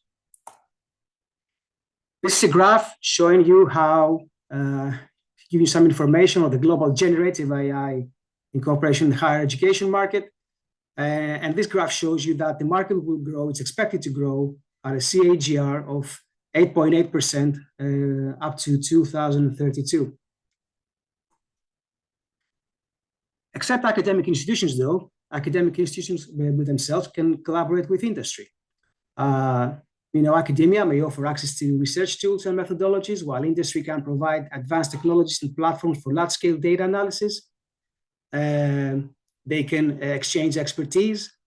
They can apply for grants jointly from funding bodies, or they can be a direct funding stream of academia to industry to academia. And there can be joint research projects that can focus on specific goals, such as identifying new targets or developing AI algorithms for data analysis. In terms of translational research, collaborations can help translate basic research findings into clinical applications, and industry partners can assist in navigating the regulatory landscape, ensuring that new discoveries meet the necessary standards for clinical use. Again, both of these sites come with diverse data sets. They can exchange them, and they can combine that data from multiple sources to enhance the robustness of AI models and lead to more accurate predictions and discoveries. In terms of training and education, there can be, again, joint programs that can train students and professionals in both omics and AI. And again, they can establish workshops and conferences to facilitate knowledge exchange. Again, another graph showing you, the complexity, if you like, or simplicity. I don't know how anyone can take that, can perceive it on the collaboration of academia and industry. But if the 3 terms of flexibility, honesty, and clarity are applied, I think we can have in the future, or I think it happens now, but we can have in the future even more fruitful collaborations that will lead us to remarkable results, I'm sure. Now, challenges on omics. Well, there's a lot of data that's coming out. So we have to manage and integrate to our AI models, and we have to enhance the reliability of AI models as well. 2 terms, interpretability and explainability, they've become a lot up these days, especially in the literature. Well, we have to better understand the rationale behind predictions of AI models. I think this is essential for clinical applications, especially, which is my interest. And obviously, we have to develop reliable, explainable AI models that assist in decision-making processes. And that is a significant challenge, I know, but it's necessary, again, for gaining trust in clinical settings. You talked about, ethical issues. Of course, there are ethical and privacy considerations, who gets access to that data. I think privacy and security are paramount. The use of AI in genomics also raises ethical questions that have to be addressed. And of course, the integration of these results into clinical practice and the works of AI in genomics and proteomics into clinical practice. There are regulatory hurdles to be dealt with. Bringing AI-driven genomic tools into clinical practice requires navigating complex regulatory landscapes to ensure safety and efficacy. And I think there's a necessity for extensive validation in diverse populations to ensure that AI models are both generalizable and reliable.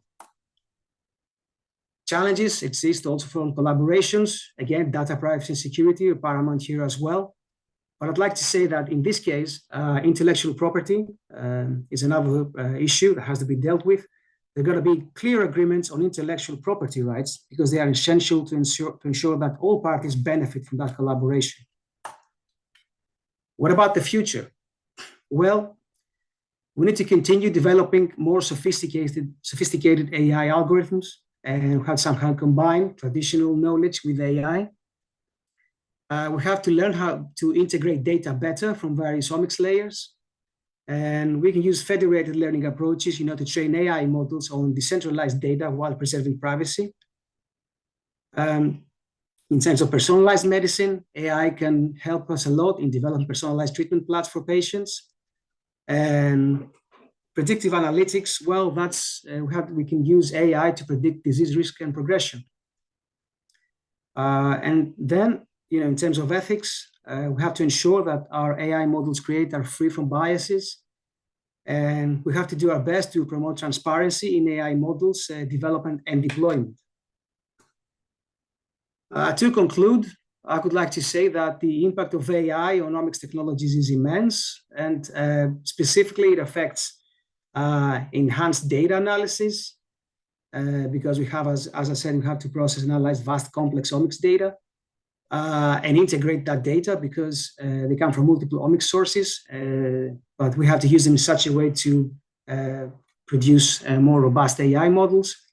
In terms of personalized medicine, AI can identify genetic variations and predict disease risks and assist us in developing personalized treatment plans. It accelerates drug discovery by predicting compound interactions with biological target, thereby reducing time and cost.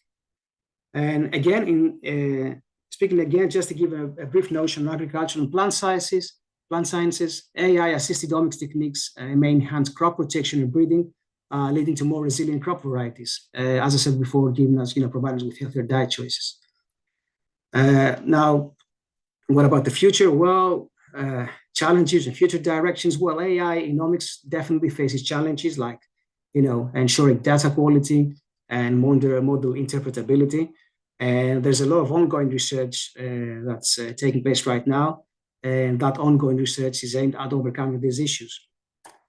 Thank you very much.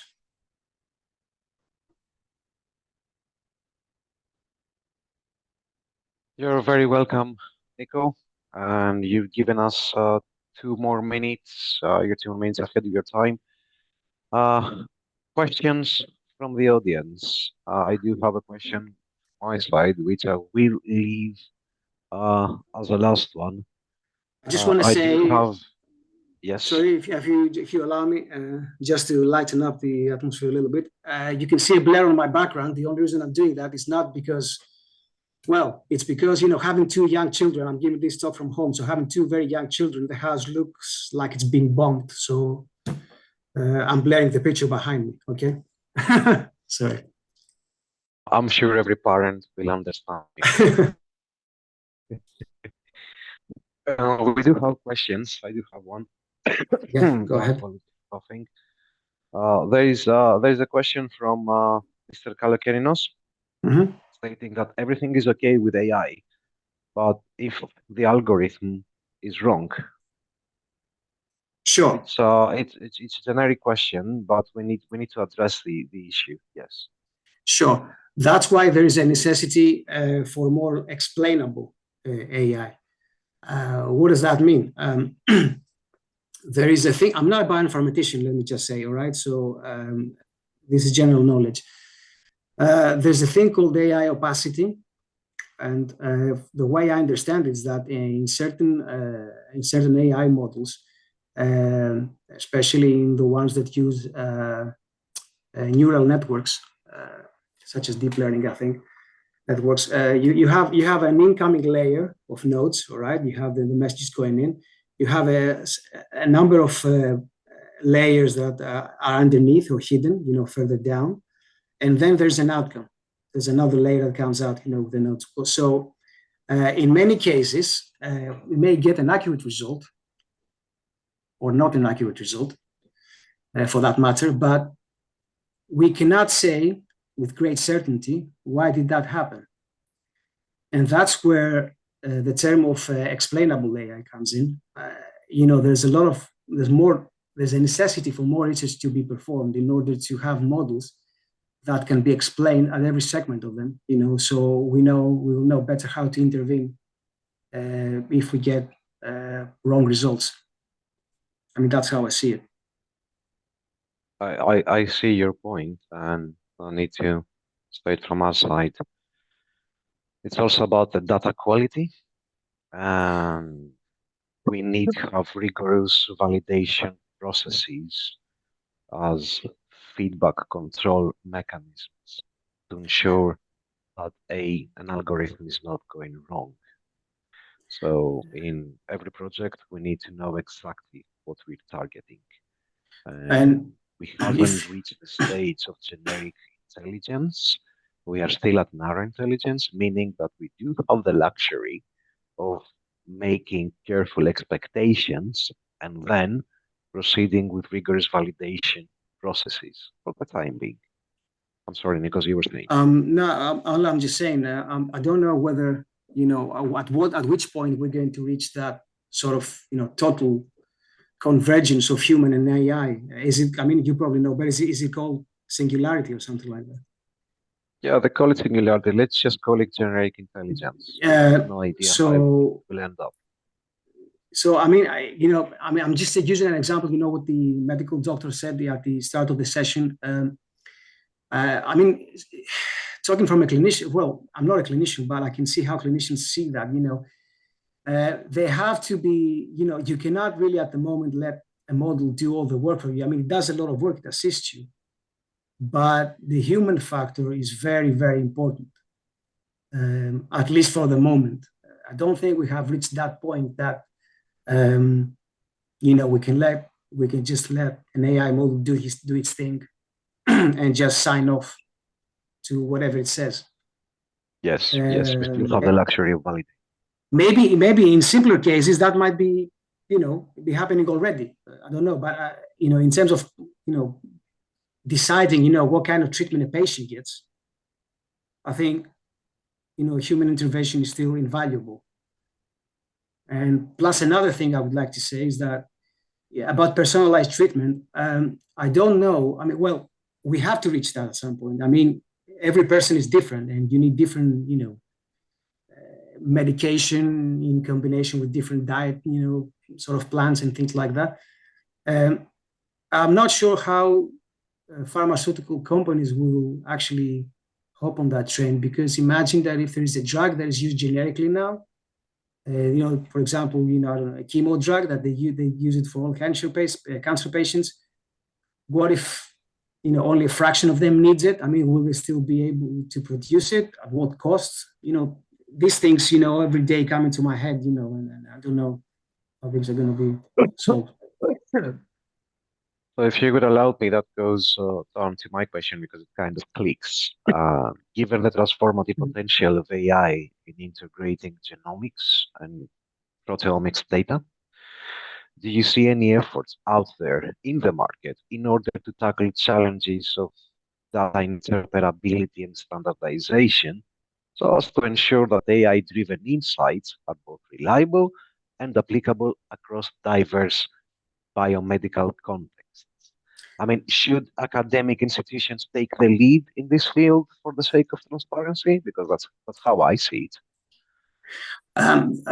Well, I mean, academia can play a great role in this, alongside pharmaceutical industries. I think they can help each other. I think that's my notion, because, academics are very good in coming up with, bright, novel ideas. That's their job, in a sense, to come up with new ideas and enhance, research and give us, new perspectives.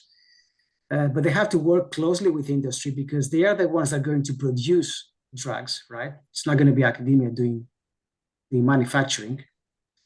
And also there are regulatory issues. When I spoke about regulatory issues, this is a major thing in a clinical setting. In clinical trials, have a lot of regulatory, hurdles to overcome in order for a drug to go out to the market and say that, yeah, we can use it, no problem, or at least with not a huge problem. So I think they're going to have to work together. I don't know who's going to take the lead. I think there are segments that one of them can take the lead in one, and the other can take the lead in another, and they're going to have to be true to each other, if you like, combine, the results, because that's the only way we get something that's going to help us in the future.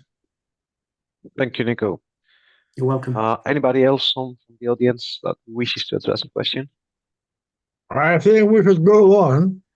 Proceeding with our next presenter. Thank you. So we thank you, Nikos. Thank you very much. Substituting Papadakis Nicholas is Dimitris Paraschos. Dimitris is a PhD candidate at the Hellenic Army Academy. Yes. A skilled physicist and a very accomplished person in systems engineering with a robust background in AI technology and automation. Dimitris will be talking about enhancing the inertial navigation accuracy through integrated EMS accelerometers and GPSs with advanced AI modeling. And that should be very, very interesting to see. The stage is yours, Dimitris.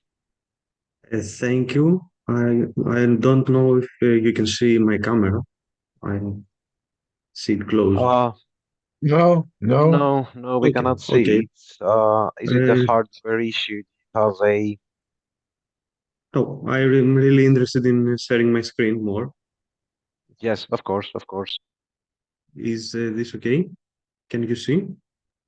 Of course, that's great. Yes. Okay.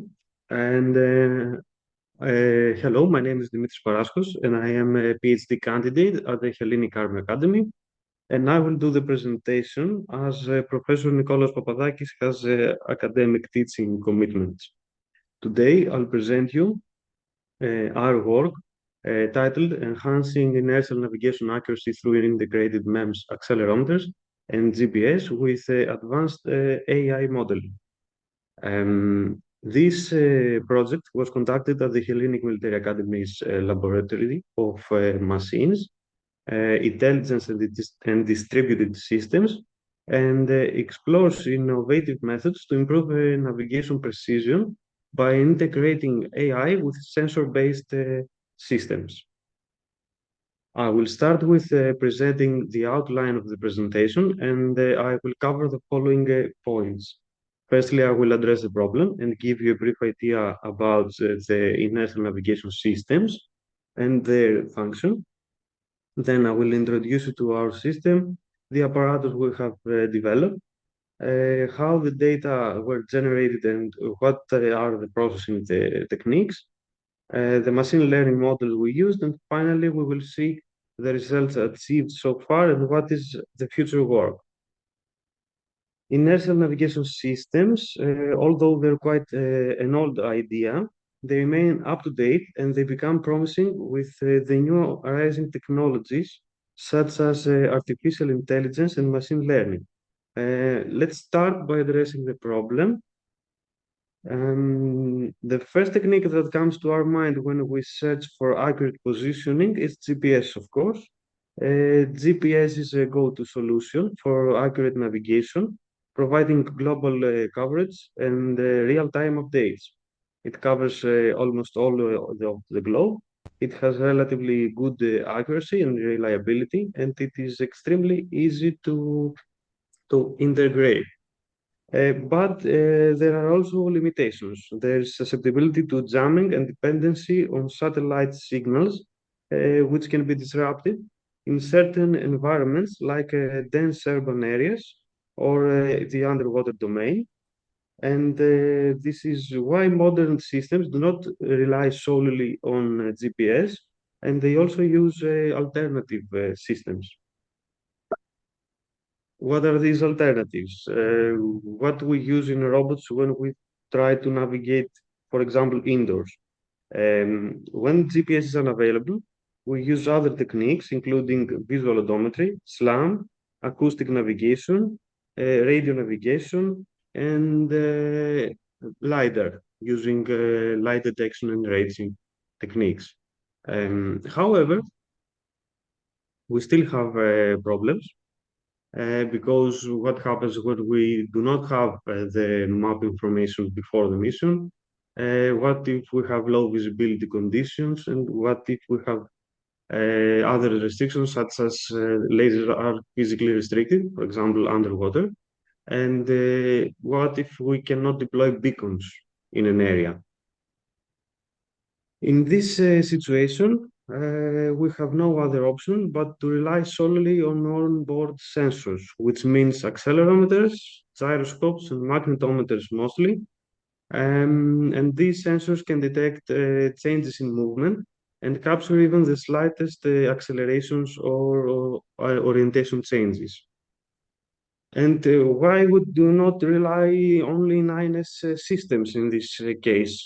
Why do we have they don't have external dependencies? Well, the main disadvantage of these systems is that they suffer from drift errors, which accumulate over time, causing significant accuracy degradation because each error is added to the previous error. So over time, this becomes huge. Regular calibration can help, but it is impractical for long-term missions or remote applications, and therefore traditional INS alone isn't reliable for extended missions. What we have done is to integrate micro electromechanical systems, the MEMS sensors, as we call them, with AI as an approach to enhance the capabilities of autonomous navigation. While GPS provides directly location information, accelerometers and all the sensors capture real-time motion dynamics, and our model is trained to extract accurate position estimations based on these sensor inputs. We need the system to fuse data from multiple sources and be able to train out of them. So during the training period, we use all of these sensors, and later, when we achieve our goal, we only use the first three, which are on board the device. We use atmospheric pressure. Maybe that sounds a little bit out of the scope, but GPS is mostly for two-dimensional localization, so it lacks the ability to provide accurate altitude estimations. So we use atmospheric pressure sensors for estimating the altitude. It's what even airplanes do. Here you can see our data logger, the device. It has all of these sensors that I told you before, and also an SD card, obviously, for recording all the values. A multiplexer that performs a sensor synchronization. It has to be really quick, more than 4 times per second for each sensor, and the microcontroller who synchronizes all the components. Now, as I said, MEMS are cheap, compact, easy to implement, and can provide huge amounts of data with high sampling frequencies. We have used the super sensitive sensors, such as the 81020 M1 series accelerometers, which provide great accuracy regarding the accelerations.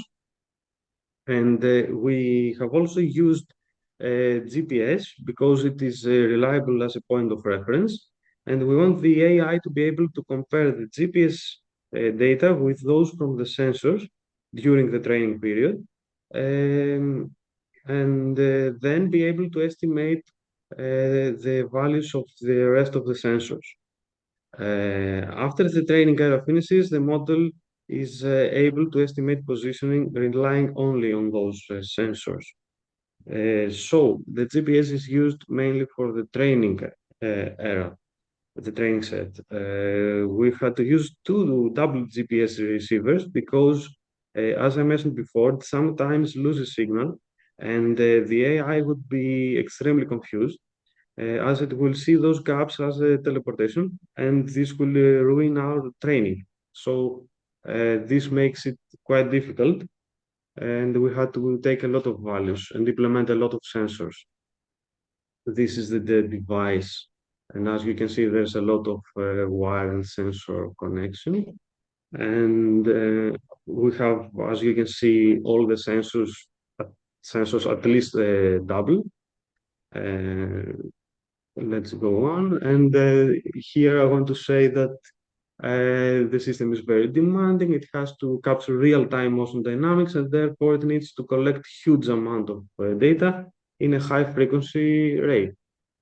And all of these need flawless synchronization and accurate timing in order to achieve our goal. Here you can see the generated extensive data sets. As you can see, there's a lot of data recorded every second. And totally, we have more or less about 50 operating hours, a lot of kilometers distance travel, and we have, and we hope that it was enough for our model to be trained. Data pre-processing included removing outliers, filling missing values, and extracting features using rolling windows. This step was essential to clean and structure data for machine learning model training. The training pipeline included splitting data into training, testing, and validating sets, of course, using k-fold crossing validation to assess model performance. This method ensured our models were rigorously tested and generalized well. The first method we used is the random forest model with 100 trees and a maximum depth of 15 results.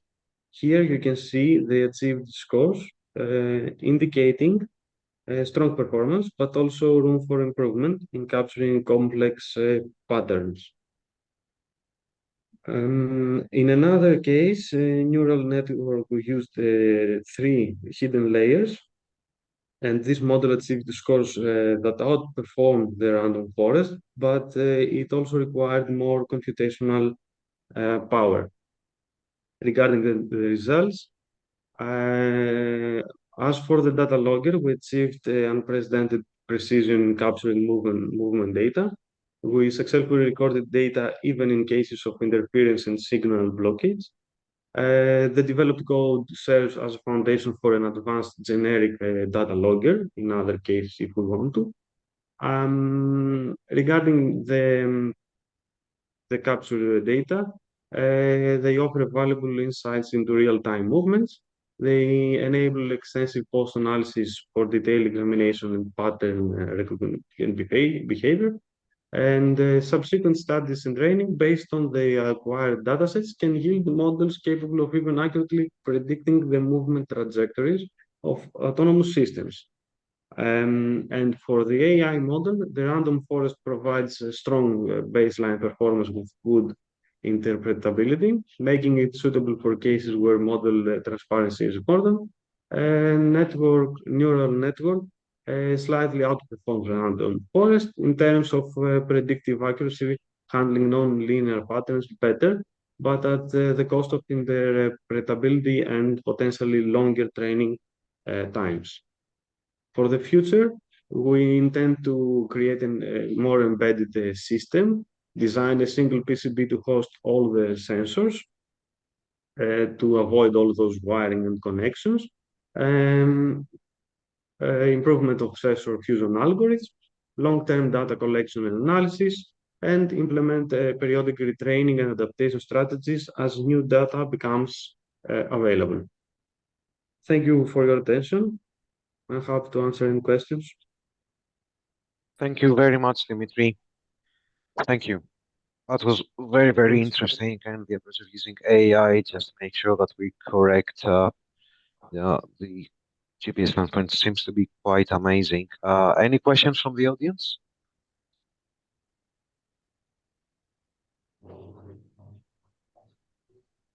I see a raised hand. Mr. Voudouris. Hello, Chair, if I may go ahead. Yes, please. Okay. Yeah. Thank you very much for your presentation. I'm very interested in things like this. Unfortunately, if I understand, it's very technical. It doesn't have many ethical considerations. It's more of a comment. Since you mentioned, I was afraid it was a closed, you were done with everything. If there's further steps, you might already be aware of it. I just came across a few months ago of a thing the United Kingdom is doing called Intelligence Ship. It's a big project they're doing about trying to do something similar to this. It might help you a lot to further see what else you can do. Now I think it's on phase 2. That's all. I just want to mention to you. It might be helpful. Thank you. Yeah, I'm not there's sure an if entire it's the same. framework. But yes, it might give you feedback. Very well, very good comment. I'm aware that in the UK they're searching something for. I'm not sure what exactly, but they tried to implement a quantum computational quantum computers in inertial navigation, and they say it's very promising. I'm not sure what exactly they're trying to do. It's something that I'm still looking at. Thank you. Can I make a question from my side? What's the acquisition sensitivity and tracking sensitivity that from the circuitry that you are already using for these receivers? Could you please repeat? What's the acquisition sensitivity and tracking sensitivity of your GPS receiver you're currently using? We tried to overclock them, and we did that. And Yes. the accuracy is about 3 to 5 meters for the civilian GPS. Okay. We use In them terms both. of dBMs? We collect data with a frequency of 4 hertz, 4 times Okay. per second. Okay. Right. I'll get your email. There's a very interesting receiver with very low acquisition sensitivity and a very low tracking sensitivity from Sephora, namely being that the SRH 3900, because I used to work with them about many years ago. Okay. I will email to you. Maybe it can help you with Yes. your circuitry as a starting point. So you can extract it, have a very low sensitivity GPS circuitry, and build your intelligence on top of that. It's a very good start. It's very important because if you see here in the data we collected, even we used 2 different GPS modules, they have very different timestamps, and that was a question for me. I wasn't sure why they have so big differences. Thank Okay, you. I typed it in the comments. You can look it up, and I'm sure Sephora will be very happy to provide you one for free for Okay. the sake of your tests. You can contact them. Thank Thank you you. very Thank you much. very much. I see there are no more questions from the audience, and I think we should proceed to our very last presentation from Vasiliou Angeliki. Angeliki is a lawyer by trade, and she has an eye for puzzles and a flair for science.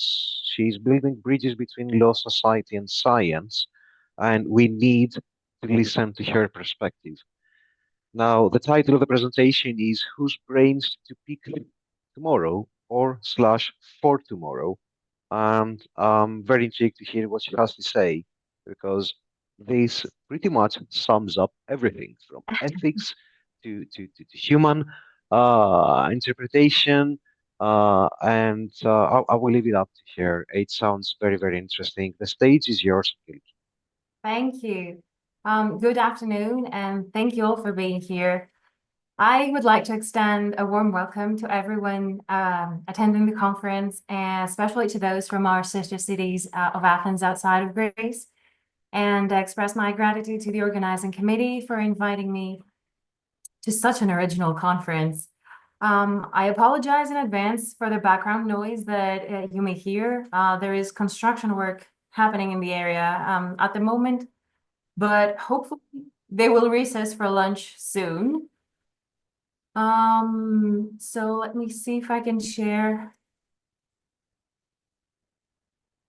Okay. All right. So my topic is human organoids, and seeing how, being a lawyer, I am nowhere near an expert in the technical details and the biological aspects of the subject, I will do my best to convey the notions as simply as possible and steer clear of the scientific jargon and focus on the socio-ethical implications and bioethical questions this discovery has brought about. So, human organoids are small, lab-grown, three-dimensional structures made from one or a few human cells. In other words, an organoid is a miniaturized and simplified version of an organ produced in vitro, in the lab, in 3D. Organoids are derived from induced pluripotent stem cells, embryonic stem cells, and patient-derived adult stem cells from normal and cancerous tissues. Researchers use organoids to model different aspects of an organ or tissue, such as the muscle tissue, the human lung, or the human brain. In reality, brain organoids look like this. That's actually the hand of a professor of mine in Boston on his way to school American politicians on human brain organoids. And they all had a blast. So human brain organoids, or HBOs, have similar needs to a human brain, including fluid, nutrient lines, temperature control, and protective casing. A controversial study 5 years ago showed for the first time that brain organoids generated by induced pluripotent stem cells can develop periodic and regular oscillatory electrical activity that resembles the EEG patterns of premature newborns. This means that 10-month-old human brain organoids in the lab, even in the absence of external or subcortical inputs, can develop according to a specific genetic program typical of all humans. The most surprising aspect, an expert software trained with the EEG data of preterm infants was able to evaluate with a good approximation the age of cerebral organoids based on their electrical activity. Cerebral organoids, which are region-specific human brain organoids, have proven capable of inducing movement, although not yet a purpose-oriented kind of movement. Specifically, researchers stimulated and trained human brain organoids through light signals or optical signals in speech, indicating that it is possible to transmit afferent stimulations to brain organoids. In another study, researchers managed to visualize synchronized and non-synchronized activities in networks and connections between individual neurons, finding out that cells were capable of organizing themselves into clusters and form networks with other nearby clusters.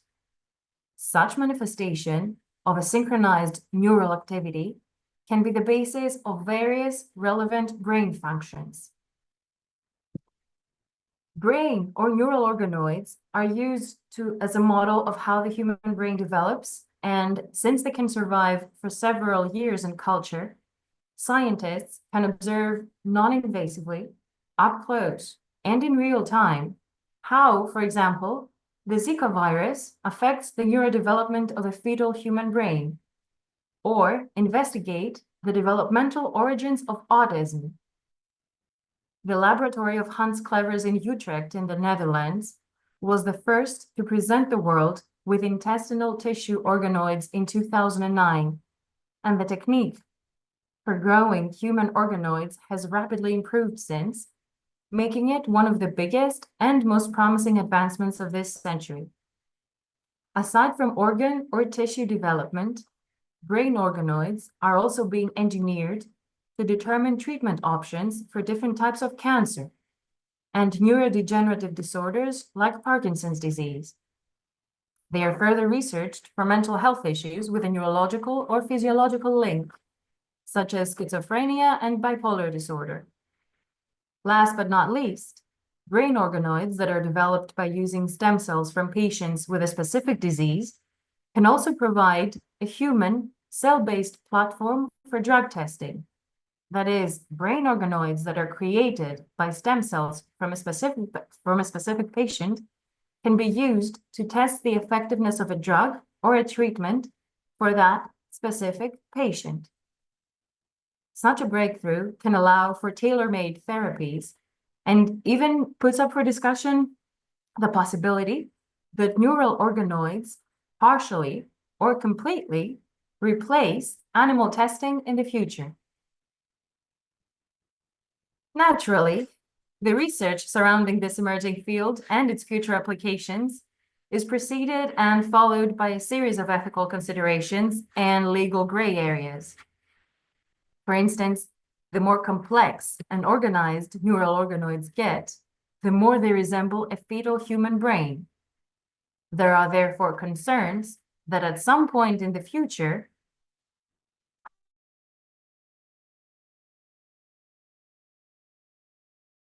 structures that they can develop consciousness and sentience just like a human brain.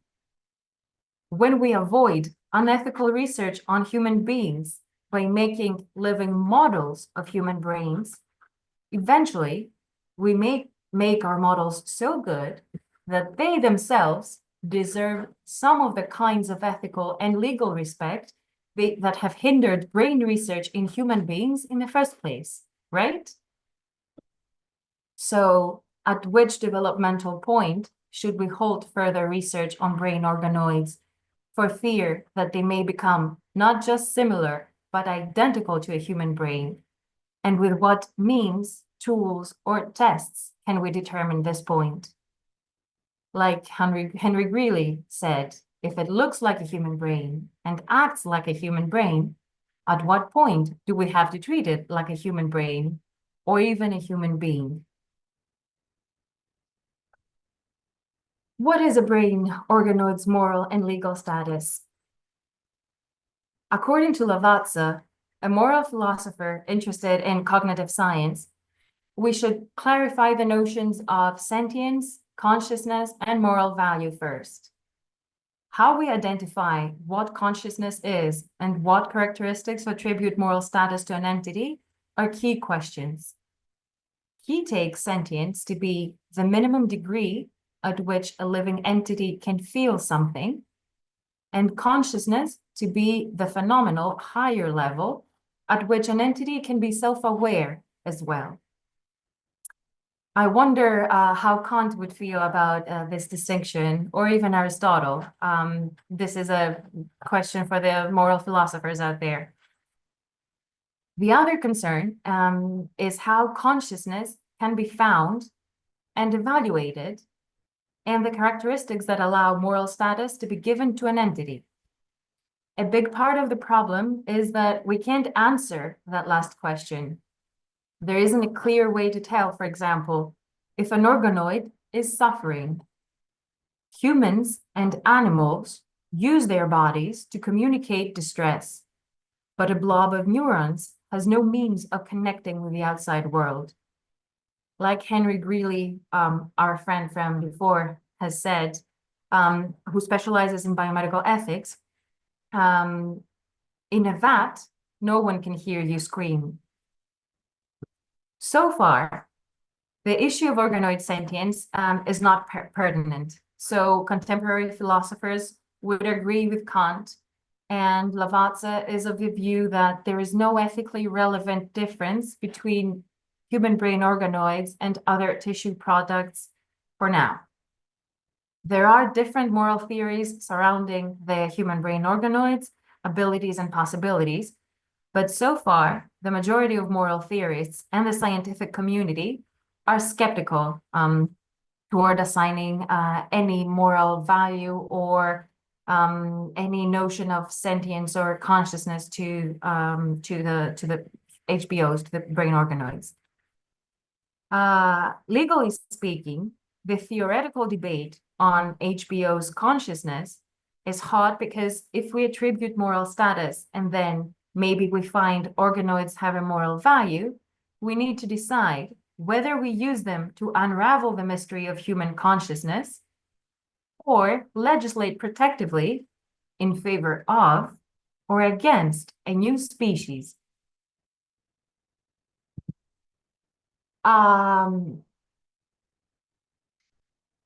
One of the developments that have been kickstarted by the new HBOs is chimera research. And the ethical consideration with that is whether transplantation of human brain organoids into non-human animals for drug testing is ethical. A chimera is a single organism composed of cells with distinct genotypes. Various forms of chimera research have long been taking place without much ethical debate, such as transplantation of human cancer cells into mice. The development of HBOs has given rise to a more niche question, whether it is ethically appropriate to use in vitro structures of human origins in chimera research, especially when this may enhance or humanize a non-human animal. to clarify some terms, humanization happens when we introduce human early-stage organoids into the brains of animals. Enhancing non-human animals refers to the augmentation of an animal's functions. Humanizing animals means providing them with human characteristics. A relevant concern seems to be that in chimera research, we can purposely or inadvertently, biologically or morally, enhance and humanize a non-human animal. Biologically, by introducing different cells, morally, by providing them with new, higher cognitive functions capable of conferring a diverse moral status. So what if these hybrid animals start demonstrating human-like cognitive and emotional qualities? What if their pain is more human-like, their joy more baby-like, and their neural networks more distinct than their fellow animals? What about robots controlled by human brain organoids? South China Morning Post reported on July 1st, 2024, that researchers from Tianjin University and the Southern University of Science and Technology developed a robot with a lab-grown artificial brain that can be taught to perform various tasks. The brain-on-chip technology combines a brain organoid with a neural interface chip to power the robot and teach it to avoid obstacles and grip objects. The emerging technology is called Brain-Computer Interface, BCI, and aims to combine the brain's electrical signals with external computing power, something 2 minutes, Angeliki. Thank you. Something the Chinese government has made a priority. Organoid intelligence, OI, is an emerging field of study in computer science and biology that develops and studies biological computing using 3D cultures of human brain cells or organoids and brain-machine interface technologies. OI is energy efficient, while AI requires massive amounts of data, and scientists hope that OI can provide faster, more efficient, and more powerful computing power than AI. Coining the term in 2023, researchers at Johns Hopkins who were dealing with OI were also concerned with the ethical issue of OIs gaining consciousness and sentience. Their proposal, their solution: enforced amnesia and limits on the duration of operation of a system without memory reset have been proposed as a way to mitigate the potential risk of silent suffering in brain organoids. So, whose brains should we pick tomorrow? A patient's suffering from a brain tumor or a piglet's? Where should we put them next? In a petri dish or into one another? Who should decide? Researchers, voters in a poll, or the army? Is humankind truly the best kind of human? A change in one's form can indeed lead to a metamorphosis. Everything natural changes, and all in nature need to adapt to survive.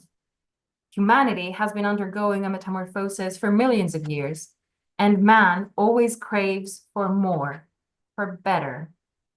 Scientists use nature's resources to surpass it, and yet in the end, it looks like nature always finds a way to get ahead and surprise us.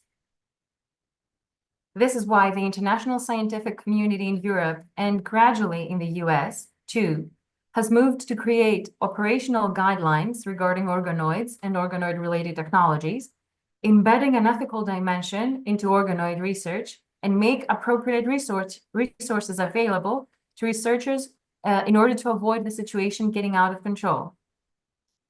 It remains to be seen whether all these changes in brain organoid research are a step forward in human evolution and a metamorphosis of humankind into a more sophisticated species with the supranatural ability to create other subspecies modeled after itself, or if it is the beginning of paramorphism, that is the phenomenon of some natural elements, like mineral species, changing from one species to another through a change in their internal structure and physical characteristics. Thank you. Thank you, Angeliki. And I couldn't have witnessed a more sophisticated ending and wrap-up session. And the paramorphosis is what we might be getting into at some point in time. I've made a funny comment, and that relates to Professor Greeley's statement. If it looks like a human brain and acts like a human brain, at what point do we have to treat it like a human brain? And modern governmental attitude would probably be to tax it like a human being. And believe it or not, that's what Bill Gates said. So that's the way society sees. If it acts like a human brain and works like one, behaves like one, produces like one, then tax it like one. Society seems to be looking into things in a very, very simple way to move forth.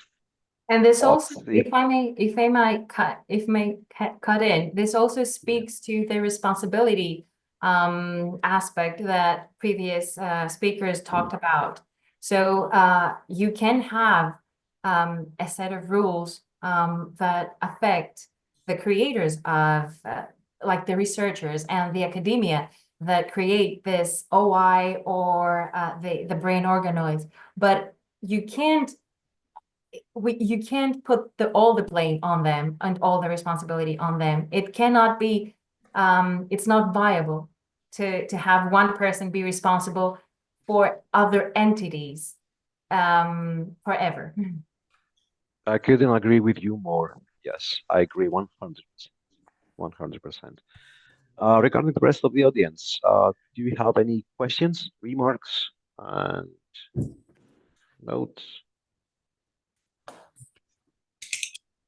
Yes, I would like to say something to this topic.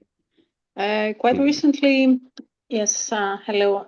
Quite recently, I have read that the Neuralink, Elon Musk's company, has transplanted a chip in the brain in order to change, let's say, the brain neuroplasticity.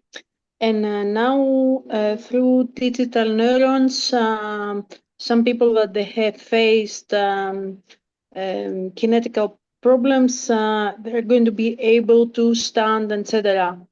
Let's see, that was for quite medical reasons. What will happen in the future if that will not be an option of a medical approach, but an option of, let's say, a wish? If somebody could wish to have, let's say, like, how can I say, a library where you can choose what you want to insert inside you and to change some characteristics of your brain, of your character, of your mentality. So I'm really very scared about the limits about all this. Thank you. I am not sure I understand that question, but from what I understood, I would like to turn this concern back to you and ask you if you think that, again, the responsibility for everything that is offered out there is solely on the shoulders of the people that create these options, or if at some point we should also educate ourselves in the society to choose more wisely and more responsibly. I would prefer the second version, what you said. So, okay, to get familiar with the new knowledge, of course, but to choose with respect and respect-wise, let's say, the new options that they offer to us. That is why, in my opinion, it is so crucial for the society to keep up with the technological developments. And this is why I think that the scientific community must take the time and take the effort and do the things that they need to do in order to reach out to the societies and reach out to the layman and explain in simple terms what they are doing, and try to educate them and uplift them so as to not have this huge gap between scientific communities and societies. Thank you. Any more questions from the audience? Shall we proceed? Yes, this is the end of the session. We have one more session. I have to inform you that for the last session, we have some last minute cancellation, so we have to modify the program. The first speaker of the last session is Professor Thomaidis. The second one is Mr. Drougos. The third one is Mr. Mouzakis. The fourth one is Mr. Kalahanis. The fifth one is Mrs. Melagraki. The sixth one is Mr. Mathopoulos. And the last one, speaker of the day, is Mr. Solomos.